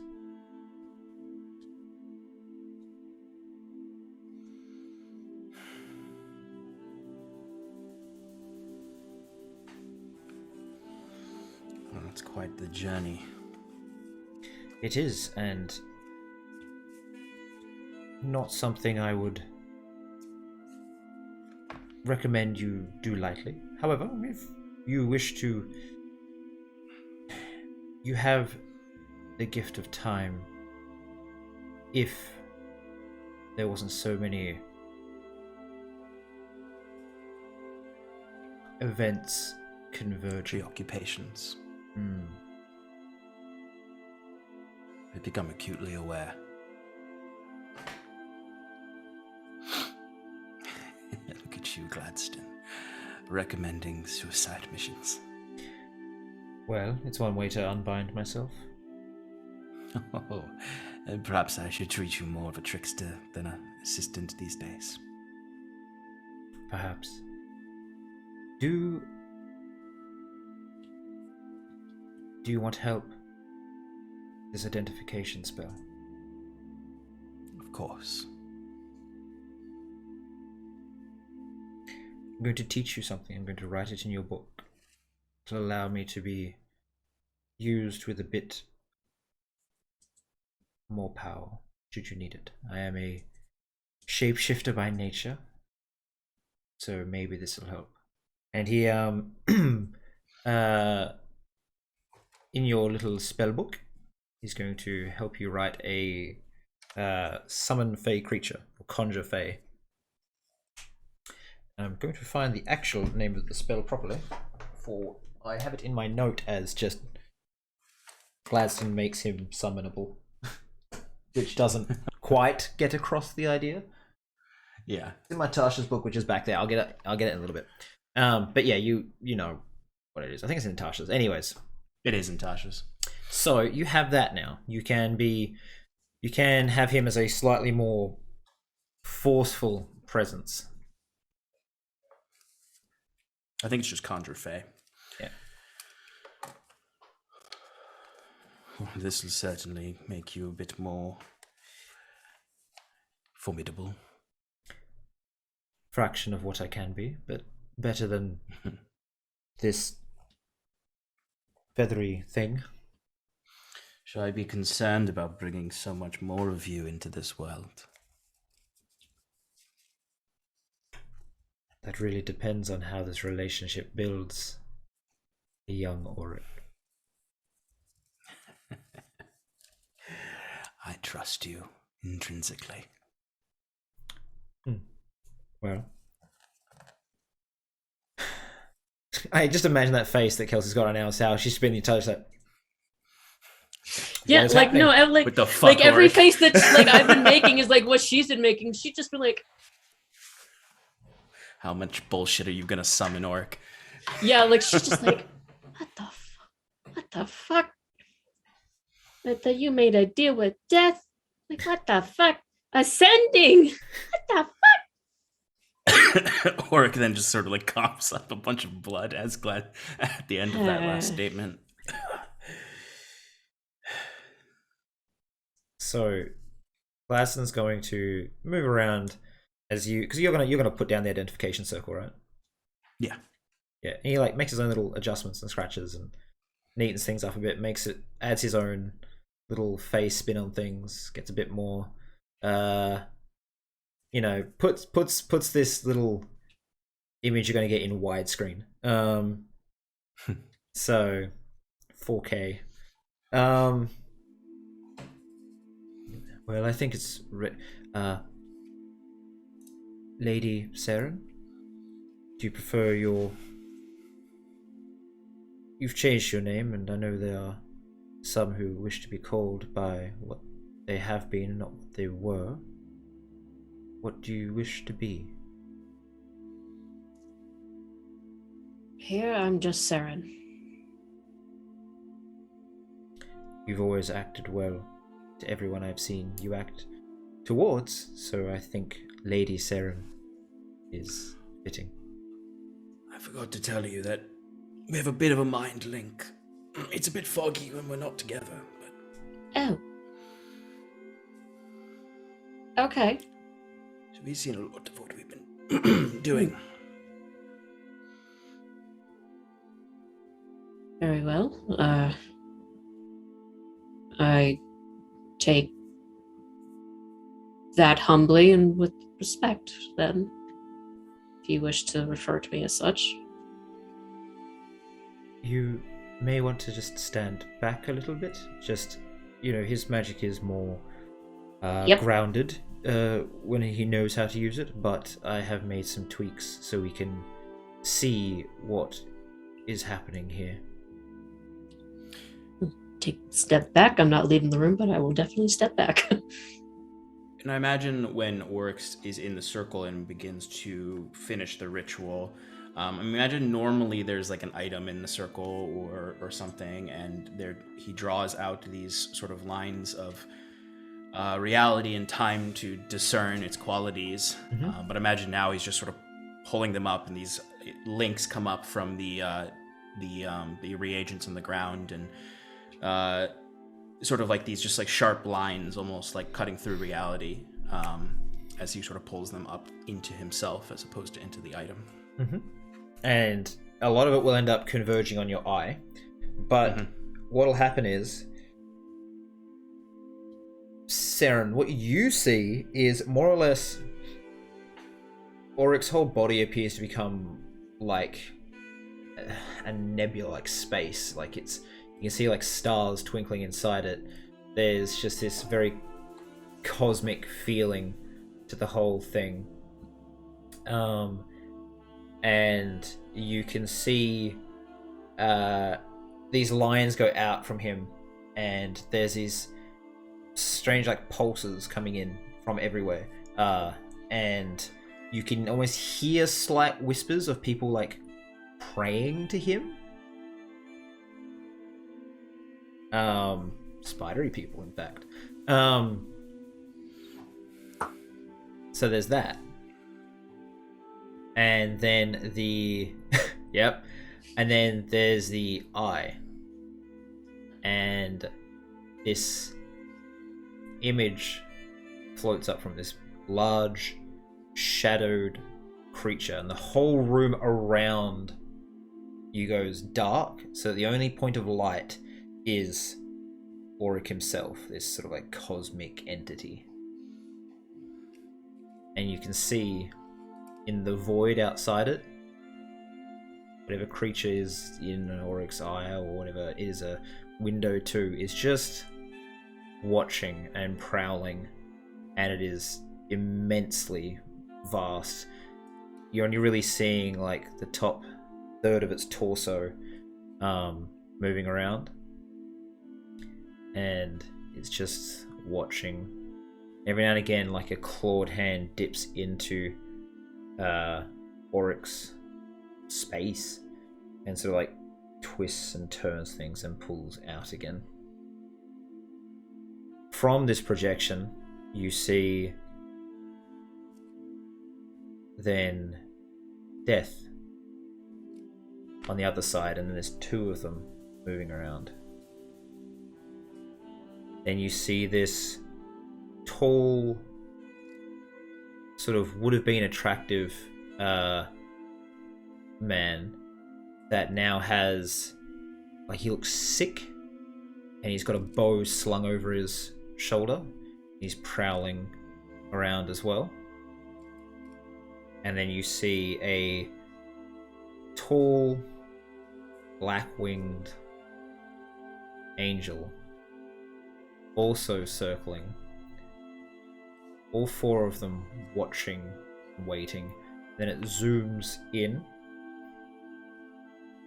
to your world, and they're just watching and waiting, prowling. Question. Mm-hmm. Do I recognize that winged lady? You sure do. Okay. Cool.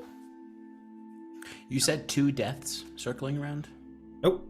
There's Death, Void. Yes. Void, okay. Which is the one from your eye, the first one. Yeah.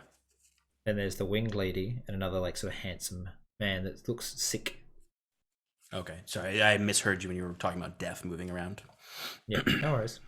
So these creatures are here just watching, and more or less this is what, and it all sort of goes to this eye.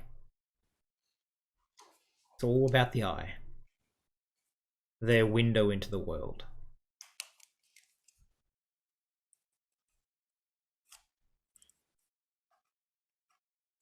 I might have to break my promise to Yako. I don't know if I'll have a drop left for him. Could drink more. And as you watch, Seren, all of them start conversing. These 4 beings, these 4 horsemen. And they... I can read lips. In short, they're saying that he's watching us. He knows. He's noticing. What is this? He shouldn't be able to. Has he reached that power yet? He shouldn't have attained this level. And then it zooms in, and Auric just becomes Auric. And the void reaches in to the eye over Auric, and you see pulls out this ghostly form. And the spell ends, and Auric, you sort of come to. Minus assault.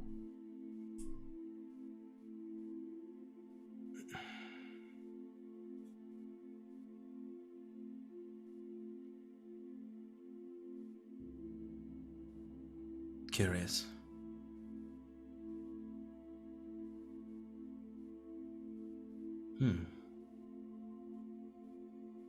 What the fuck? Gladstone, who was kind of part of the spell and didn't get to see everything, he was more like monitoring Auric. It appears that thing, that eye, is a magical conduit between you and whatever patron you have, and is going to, well, one day be the death of you by the look of it.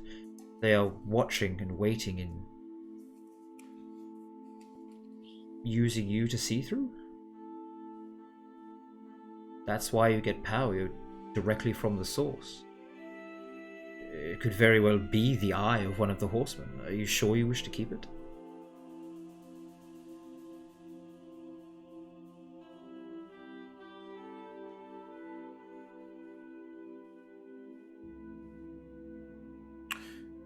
The work must continue. Very well. Are you alright, Auric? Yes. Of course I am. I just need to rest and to continue working. Okay. Seren, make a religion check to see if you recognize what has actually happened to Auric. Okay.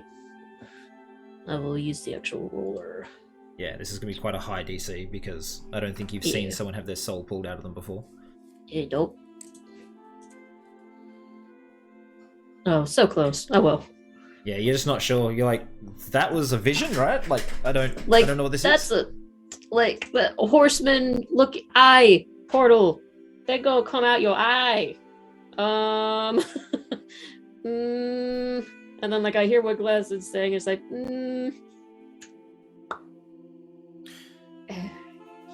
they, whatever you're working towards in power, you're definitely getting there. And they know it. Progress has been slow. Slower than I want. It will continue. It's faster than what they want, it seems.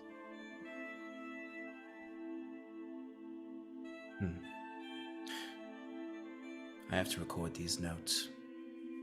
And to eat and to rest. And continue. Excuse me. Okay. Auric will lift himself up. And go and eat some bread and go to sleep. As soon as he can. Or actually, realistically, to a trance. Little Gladstone trots along behind you as if you've ever seen owls or birds try to walk. He desummons him. Oh. Okay. He was halfway through about to bow to Seren and then just gone. Yeah.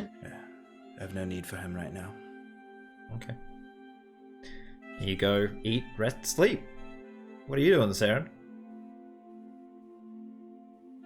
He's probably a bit drunk. Now make a con save. Let's see if you're drunk. Oh, well, shy, you're drunk. con save? Yes. Okay, con. No, you're buzzed. I'm I'm gonna go to Yako while I still have anything in this goddamn bottle. Okay. What do you intend to do with Yako? Bitch, you would not believe what I just saw. Okay, so you go and you knock on his door and you say, come in. Kept my promise. This is hard to do. Bitch, you would not believe what I just saw. Tell me.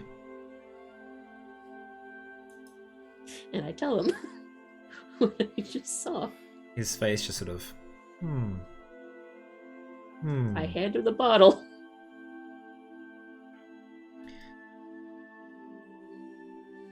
Right.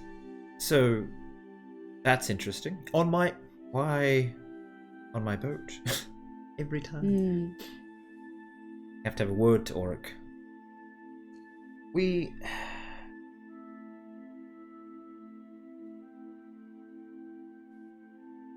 What are we doing? What's the next step? Straight to Yakelheim? There's a... I've not always been one to pray, but there's an island temple to a sea god nearby. Maybe we could ask for some luck.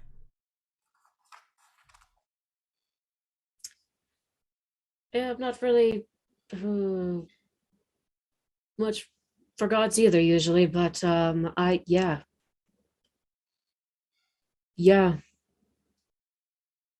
I don't know. I don't know what we're doing.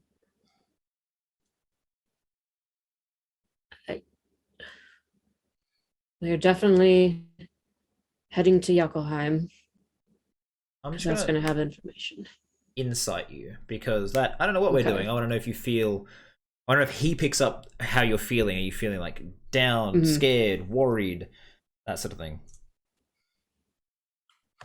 Ooh, NPC insight check. NPC. He's got a good roll.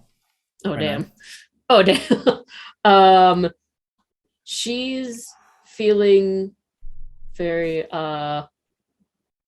overwhelmed and like, this is a lot, and probably to a normal person, everything would seem hopeless, but Seren's not someone that gives up on fighting.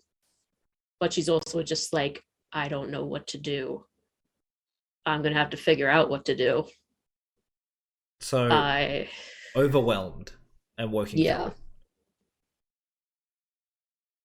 Is okay. He takes you by the hand. He sits you in a big, soft, like reclining chair, sort of thing.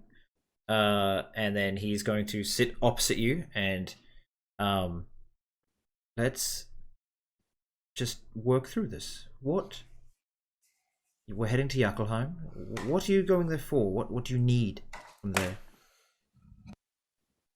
There's and correct me if I'm misremembering any of this, but there's an abandoned tower with information books of this powerful magician, I think, that was there before. Yes, and that's Zonthal's tower. Yes. Surrounded by a maze. It's almost impenetrable. We're going to penetrate it. Yeah. Sort of.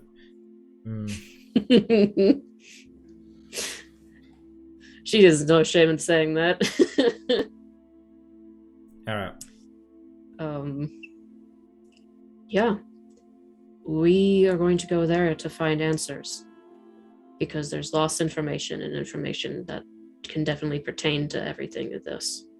And in that same area, there's also the dragon cult. I see.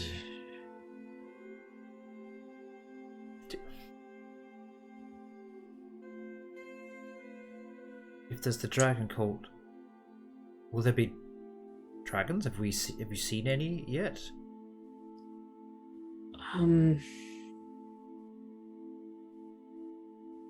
I've heard about beasts, but I don't know. I know that they're trying. I believe I heard from my brother that they're trying to summon one right now. Summon one. Do you know which type that would be? I think the red. The red. Where from? Last I know about that it was in the Hells, I believe. They're going to want a place resonates the red dragon. Probably somewhere far in the north. There's several volcanoes and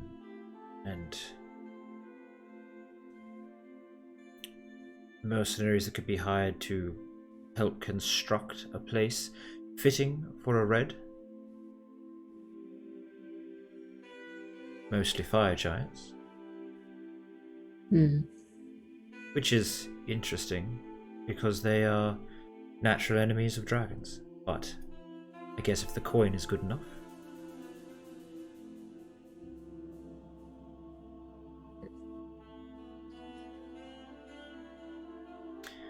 I had a fellow trader stop by when we was in Interlude, and he mentioned that a large white winged creature was leaving Chiron and heading across the ocean towards Yakelheim.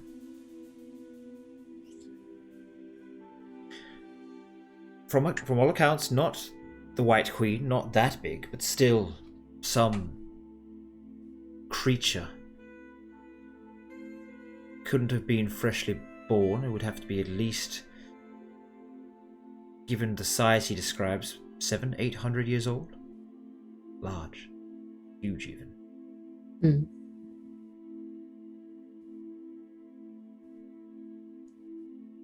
And it was white.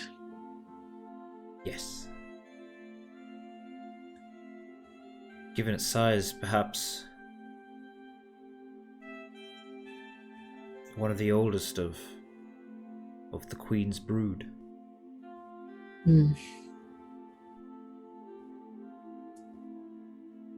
That's good to know, but concerning. That can either be helpful or very bad news. Indeed.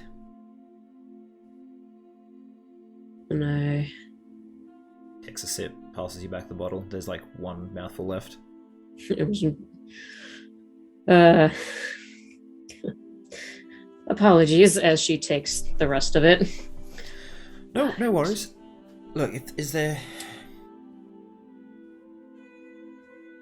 anything at all you need? Just be straight and honest with me.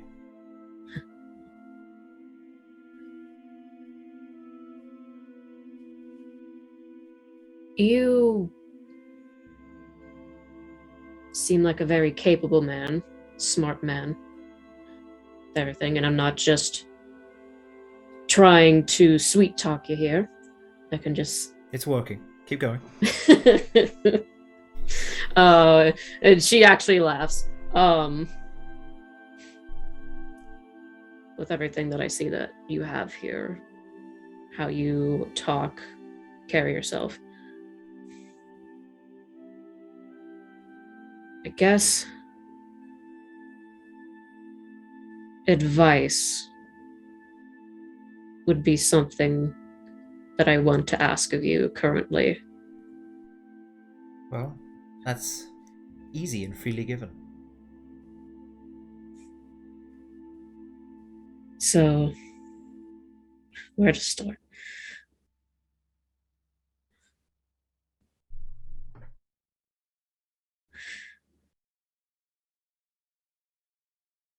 We're going to Yakelheim. We're going to get this information. Do you have anything about this labyrinth? Any that you suggest about that? Unfortunately, no. I can find in the library somewhere some notes on where it is and what towns are nearby, and maybe you could find something through that. It takes some time to locate everything, but that could help.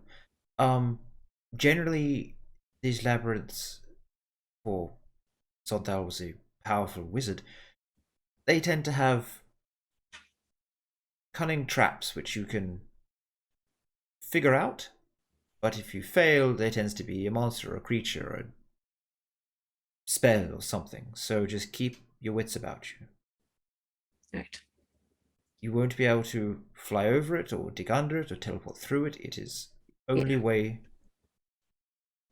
is to walk the maze. All right. Then, so this is something that I plan on talking about with everyone else. But as we know, the dragon cult is trying to bring back Tiamat. Yes. Something that my brother has spoken to me about is that while the cultists are doing that, my family wants to merge Tiamat back with its broken parts to become what it was before Tiamat, to fight against the apocalypse. There's stories of Tiamat being half of a Titan god creature, cloven in half by a primordial Titan of the mountains and earth. The two separate paths became Bahamut and Tiamat, and then slew that Titan. It is the only case that I know of that a Titan became a god. Generally, you need to be bestowed a shard of divinity or take it from its source, and that is difficult. There's again, I have books that cover this better, but I can give you a been a long time. This was part of my reading when I was becoming a guard to the Emperor. Oh, guard to the Emperor. Yes, I was, because of what I am, I was given as a guard. Sorry. Because of what you are, and you were given. Yes, that's correct. Elves are all about bloodlines, purity, and their caste system. The Eladrin, Star Elves, Sun Elves sit at the top. They are the High Elves, the ones everyone looks to. Immortal. Unless... Sun Elves not quite. 10,000 year lifespans. But Star Elves, Eladrin, immortal. Unless slain somehow. They tend to grow very powerful. But later generations, born into this new world, not so much. 1,000 years, 500 years. Some only living a short 150, 200 year lifespan, which I know for a human sounds ancient, but for elves that experience things differently, it's not. My mother was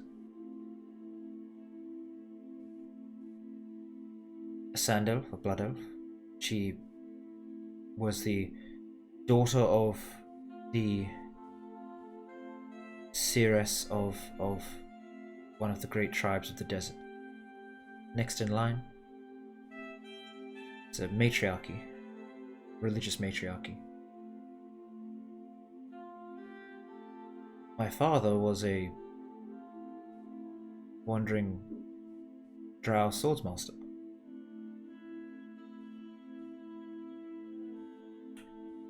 Was meant to be teaching her how to fight. Apparently they fell in love. When my grandmother found out that the children weren't pure,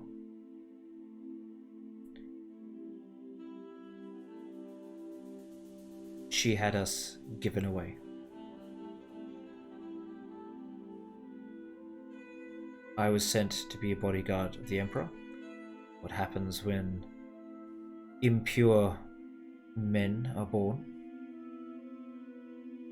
And my mother was told that I was killed.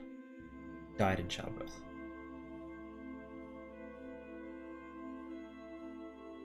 I learned this from a nice man that apparently knew my mother, named Dominic. He made a promise to look after her children. Interesting that I was 300-400 years old at that point when he came and found me. So, I don't know how he lived so long, but I've never seen my sister. I never returned to see my mother. Or my grandmother, I should say. My mother is, by all accounts, dead. I looked. Families, hey? Seems that we all have interesting familial tales.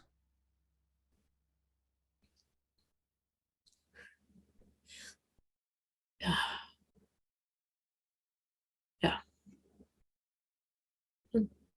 Seren's kind of quiet for a little bit. She kind of looks down at the bottle, like really regretting that she drank the rest of it now. But she just kind of,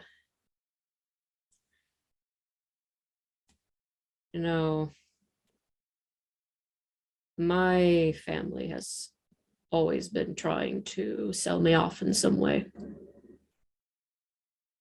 I am the eldest of the twins that they had, but I never listened to them. I never really did what they wanted me to do. I didn't like doing it, and I acted out. I rebelled quite a lot. I was a little shit.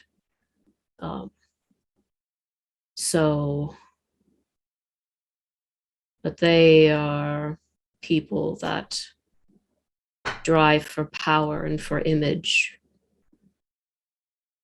And they can tell that they wouldn't get that with me if I'm to take after them.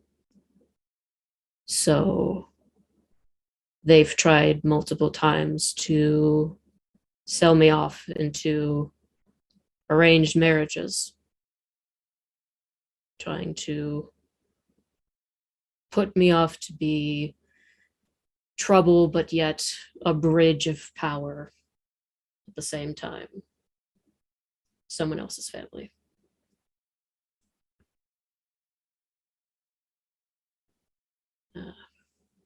And I can only imagine how relieved that they were to be able to tell people that I had died when I ran off.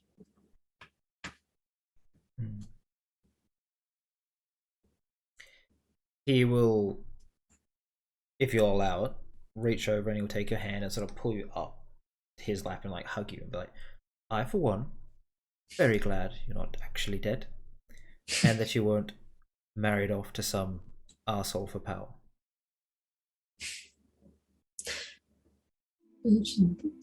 Hug him. Oh, thank you. Yeah, I ruined every single chance that they tried to marry me off anyways.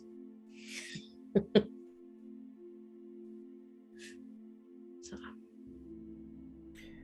Maybe we should work through this problem in the morning. Yeah. I feel like we have a lot to talk about, but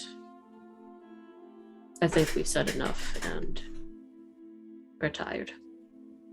Would you like another drink? Absolutely. Something strong or something fun?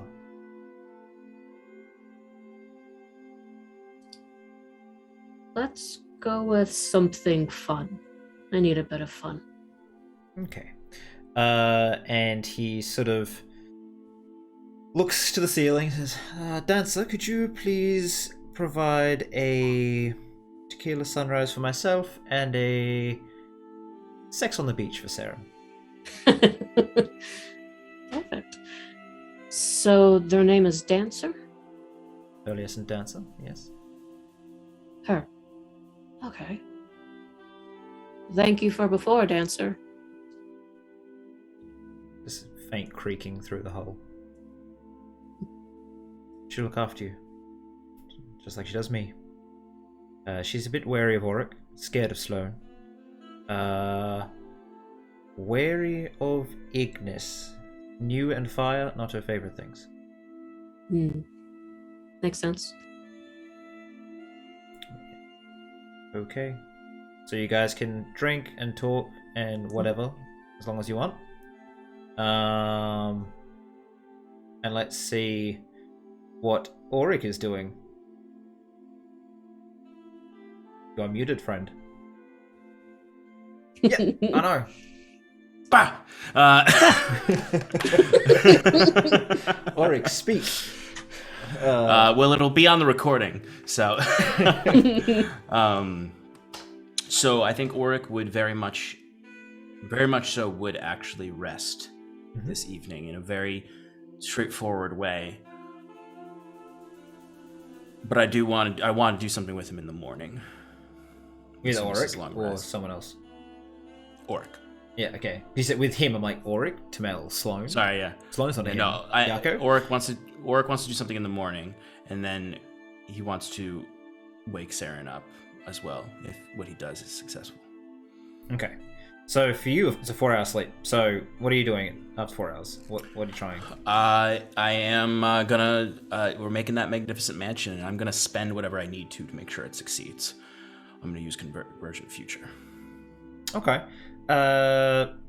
Sure. I'll say that it. Make an Arcana check anyway. Yeah, I'll still do the Arcana check for purposes of everything else, but I want to make sure that it does succeed. Because the last mansion wasn't actually a mansion; it was just a portal-shaped mansion. Yeah, A mansion-shaped portal. So you roll that. Just roll me a D100. Mm-hmm. Where is the page? 37. Oh, that's actually a pretty tame one from memory. 37. Nothing that you notice happens. It's fine. Mansion's there. Okay, so once the mansion is up, Auric is going to literally just go to Seren's room. She's not there. I imagine Fuck. she's not there, right? No, okay. Then Auric is going to sit quietly in her room until she shows up, basically. Does Auric know about Seren and Yako? Very much. No, actually, I don't think he does. Okay. Because shit hit the fan before we could Yeah, ever okay. talk about where were you last night. Yeah. Is there anyone on the boat you want to talk to at all while you're? Because I imagine you can go talk to someone else. Someone that's not a player that I have to impersonate because I want them to talk to you later.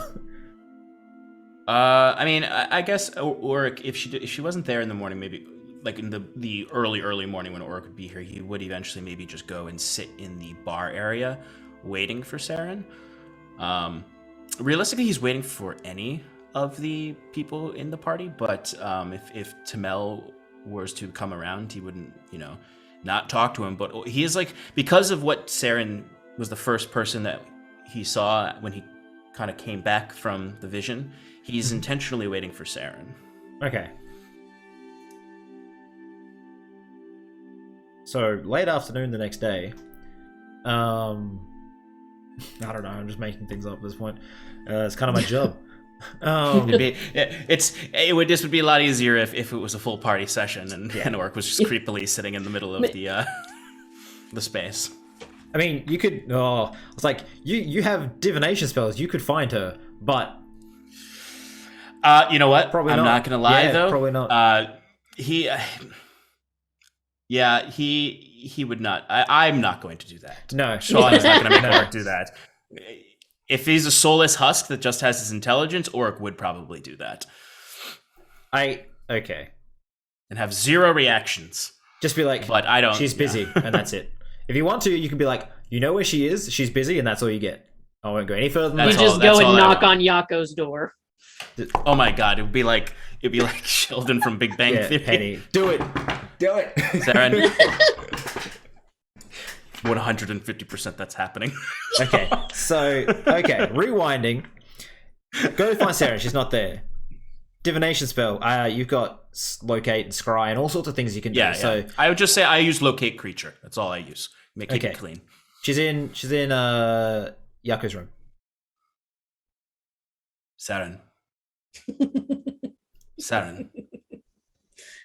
Seren. Oh, like opens his door, just like freaking putting shirt back on. Yes. Would you like to see what I've been working on? Yako's head just kind of around the corner. Yako, would you like to see what I've been working on? Looks to you. Pick this up again later? Yeah. And sure. He throws your pants at you. Maybe just, One moment. Close the door. Just get dressed. Auric's face doesn't move from the spot it was at. Like the door closes and he's right at the door, so it just opens again. And it's just there. Yeah, creepy. Did you actually sleep, or are you? I did the appropriate trancing to require my abilities for the day. Okay, sure. Are you start walking, following him, but she's just are you okay? And you would notice Auric, for any of the other party members, he would start to be startlingly similar to when they first met him, but worse. He just walks very intentionally, his steps, there's a rhythm to it. He's standing as upright as possible. You can really see how tall he actually is. Holding his head up high, and he just has his hands in front of him like this. As he's just stepping to this rhythm. I am well. I don't buy that at all. Well, your observations may be affected negatively from your late night drinking and whatever was going on when I knocked.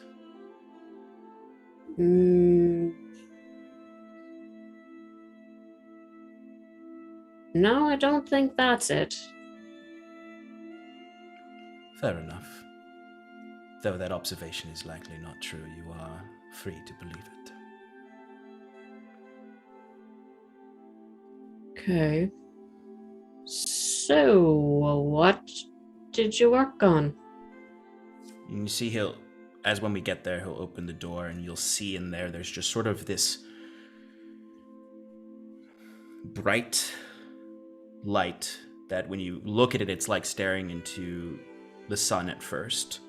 And then it kind of, and it's just a thin line that looks like starlight is what's beaming out of it.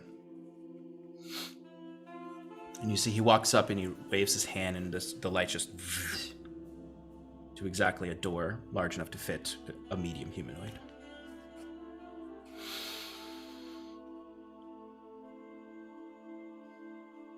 you like to see inside? It's not going to be the abyss again, is it? No. Alright. And he'll step through before you.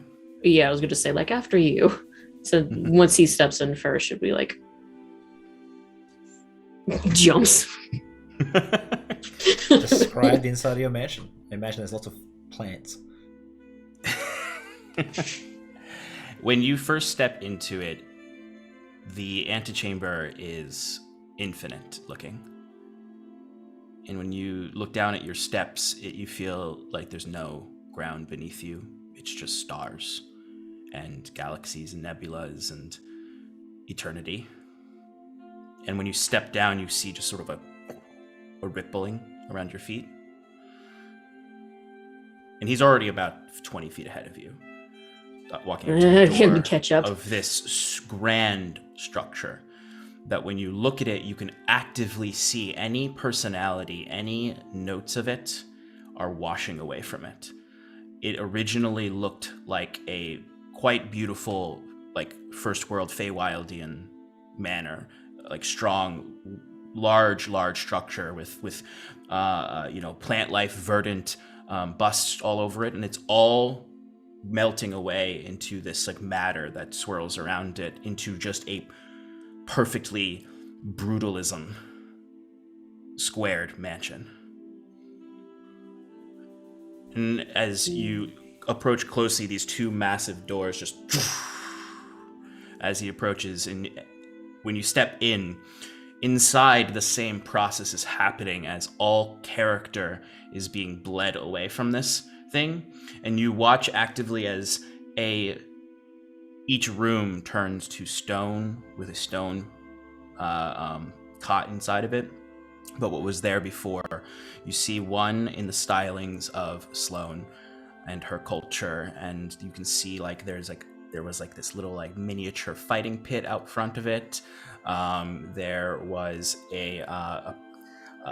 you can see like this figure that looks like a shadow of an elf, sort of made out of starlight, is just like holding creamy brulees there, and then they sort of all melt away, and it's just this like mannequin like automaton as this little home for Sloane melts away. You see one for yourself in Etredalian style, with a fully stocked bar and a lovely little starlight bartender. You see one for Ignis, which is just fire, and in like, but like opulently fiery. And there's a little tiny shrine to his god, a little tiny shrine. That means a lot from Auric. Yeah, a very, very tiny shrine. Was it Serenoric? Yep. Yeah. You would see a temple like structure for Nia, a little bit more likened to her original aesthetic over her current aesthetic, with a similar small temple to Bahamut. And then you would see a structure for Saros. This one was brutalistic in its original form, but it did have a little shrine to Ophelia there.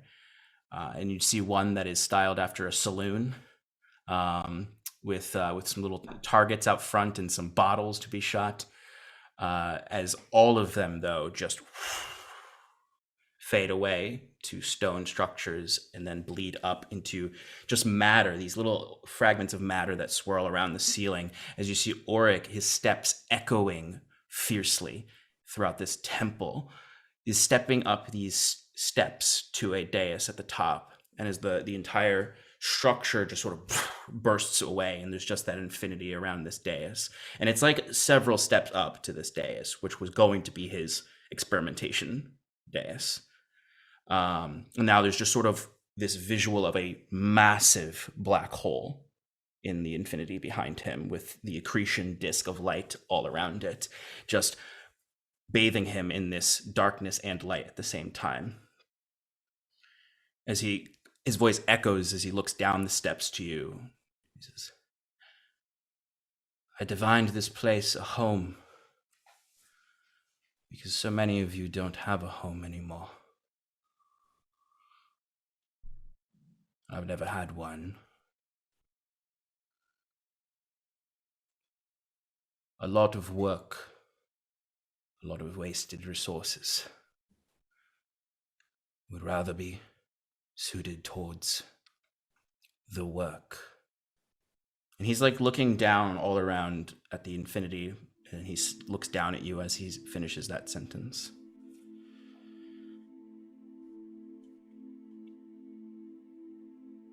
And here I thought it was just because you still didn't like me.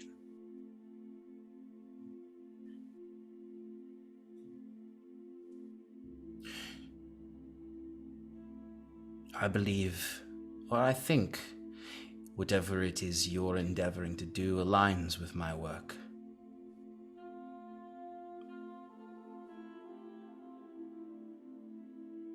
These lives,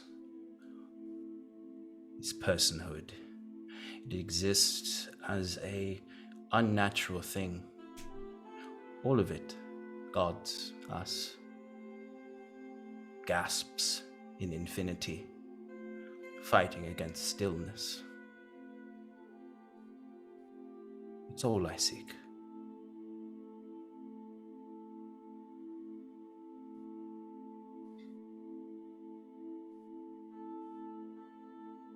Auric, this is concerning me.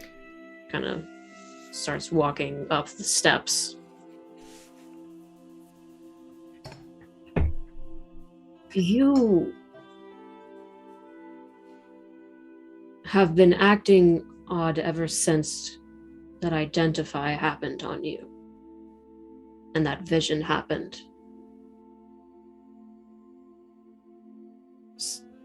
There was life here. Life that was still functional, but now everything's been sucked away, and even you now are just kind of like, as she gets up to him, like, just to kind of see if he reacts to this at all, she's just gonna like hold up a hand to just cover bad eye.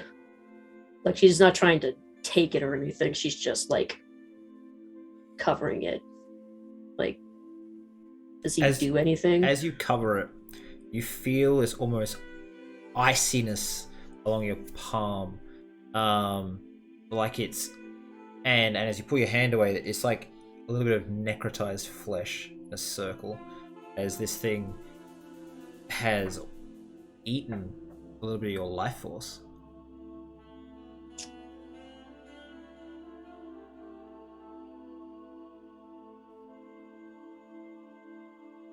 And welcome, Raiders.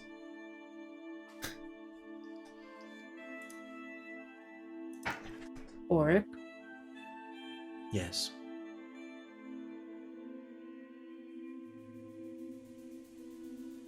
I don't think you should have that eye anymore.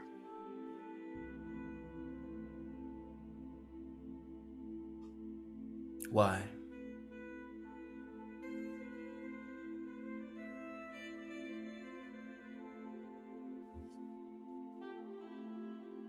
This just happened to me just for that second. That just covered it. And that thing's in your damn skull. And now you're acting just like how everything here was, where there was life and there was living and everything. But now it is stone. That's happening to you. Even though you were still all intelligent and analytical, you still had emotions and reactions to everything. But now it's like you don't. How you're... Ornamentation is a waste of energy.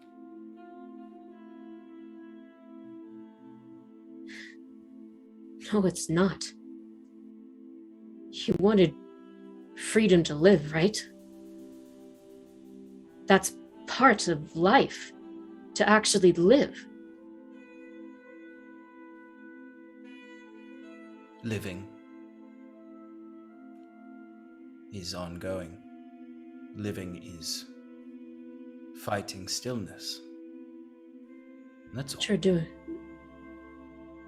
You're just looking to exist. That's not living, though. Survival, by definition, is living.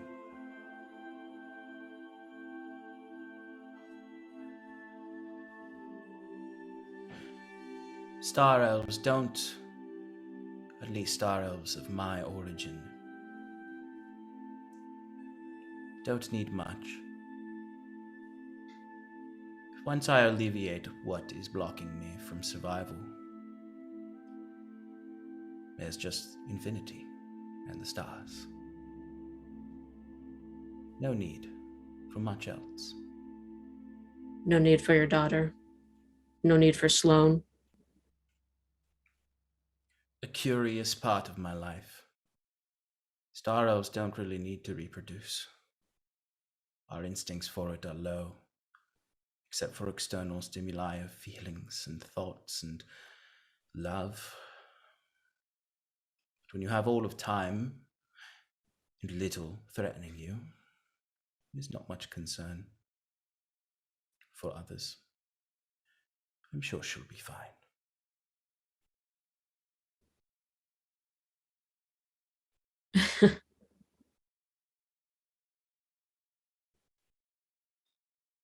Though perhaps the cult is a threat to my survival. In that case, perhaps we shall deal with them. And the unnecessary and accidental benefit of that is freedom for my daughter.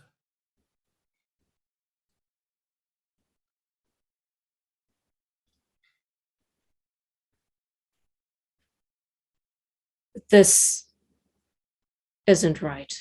It's something has happened to you. Something has damaged you. You don't have that same look in your eyes that you gave me before, literally minutes before, when you talked about your goal of wanting to save your daughter. And now it's not that you want to save your daughter, it's just that you just want to stop this cult because it's in the way of your ascension. And that just coincides with getting her back.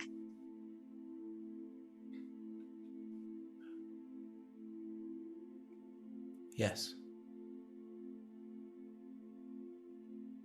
That is an astute observation of what I said.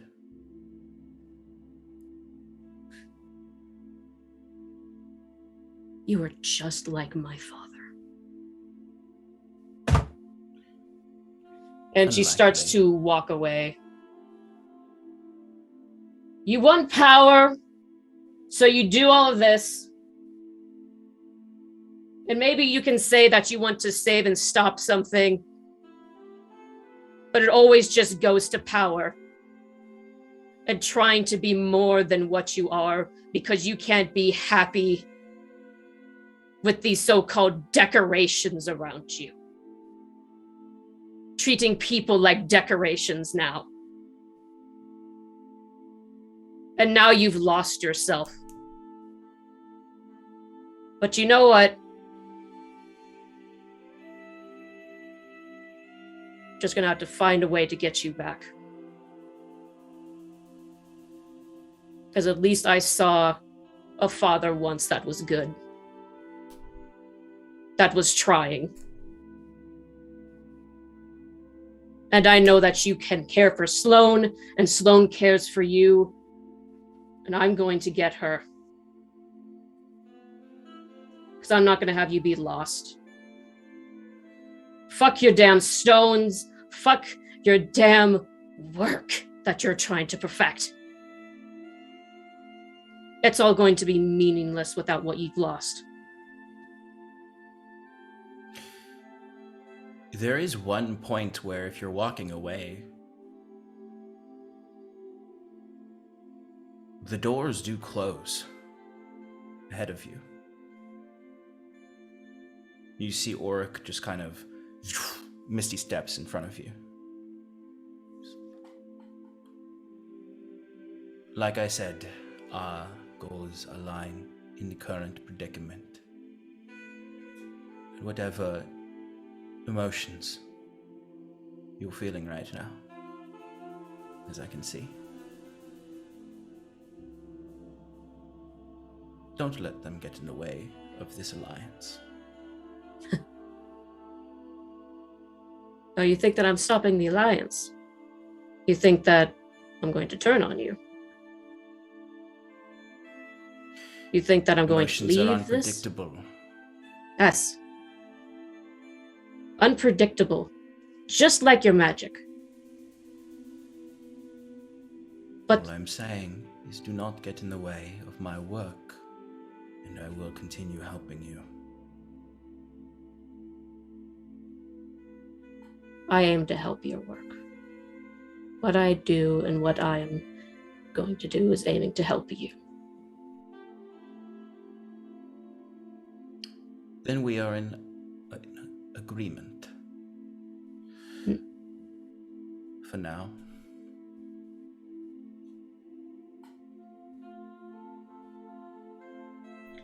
Do you let her leave?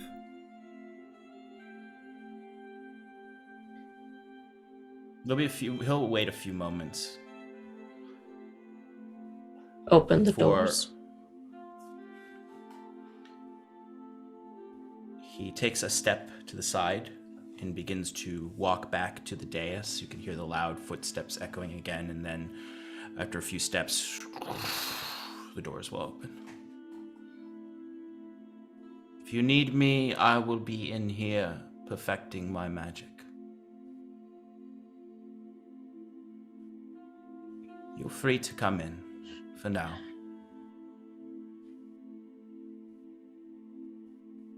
There's just this steam, like this mist that is just breathed out from her mouth as like both of her swords are just glowing with this power, and like her eyes, her pupils are just burning with this angry radiance. And she just marches out without a word. Trust me, she does have words, but she's also not stupid. She's not going to say them in a space that you control, cut off by the others. All right. And as you leave, we'll end the session right there. That was awesome, Auric. You did that really well.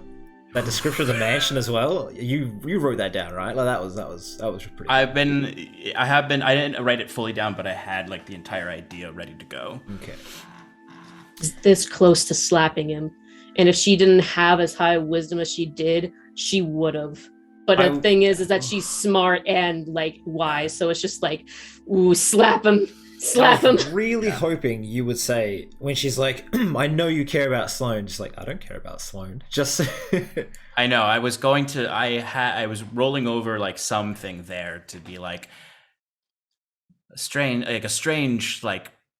distraction that happened, but I'm back on track of my work.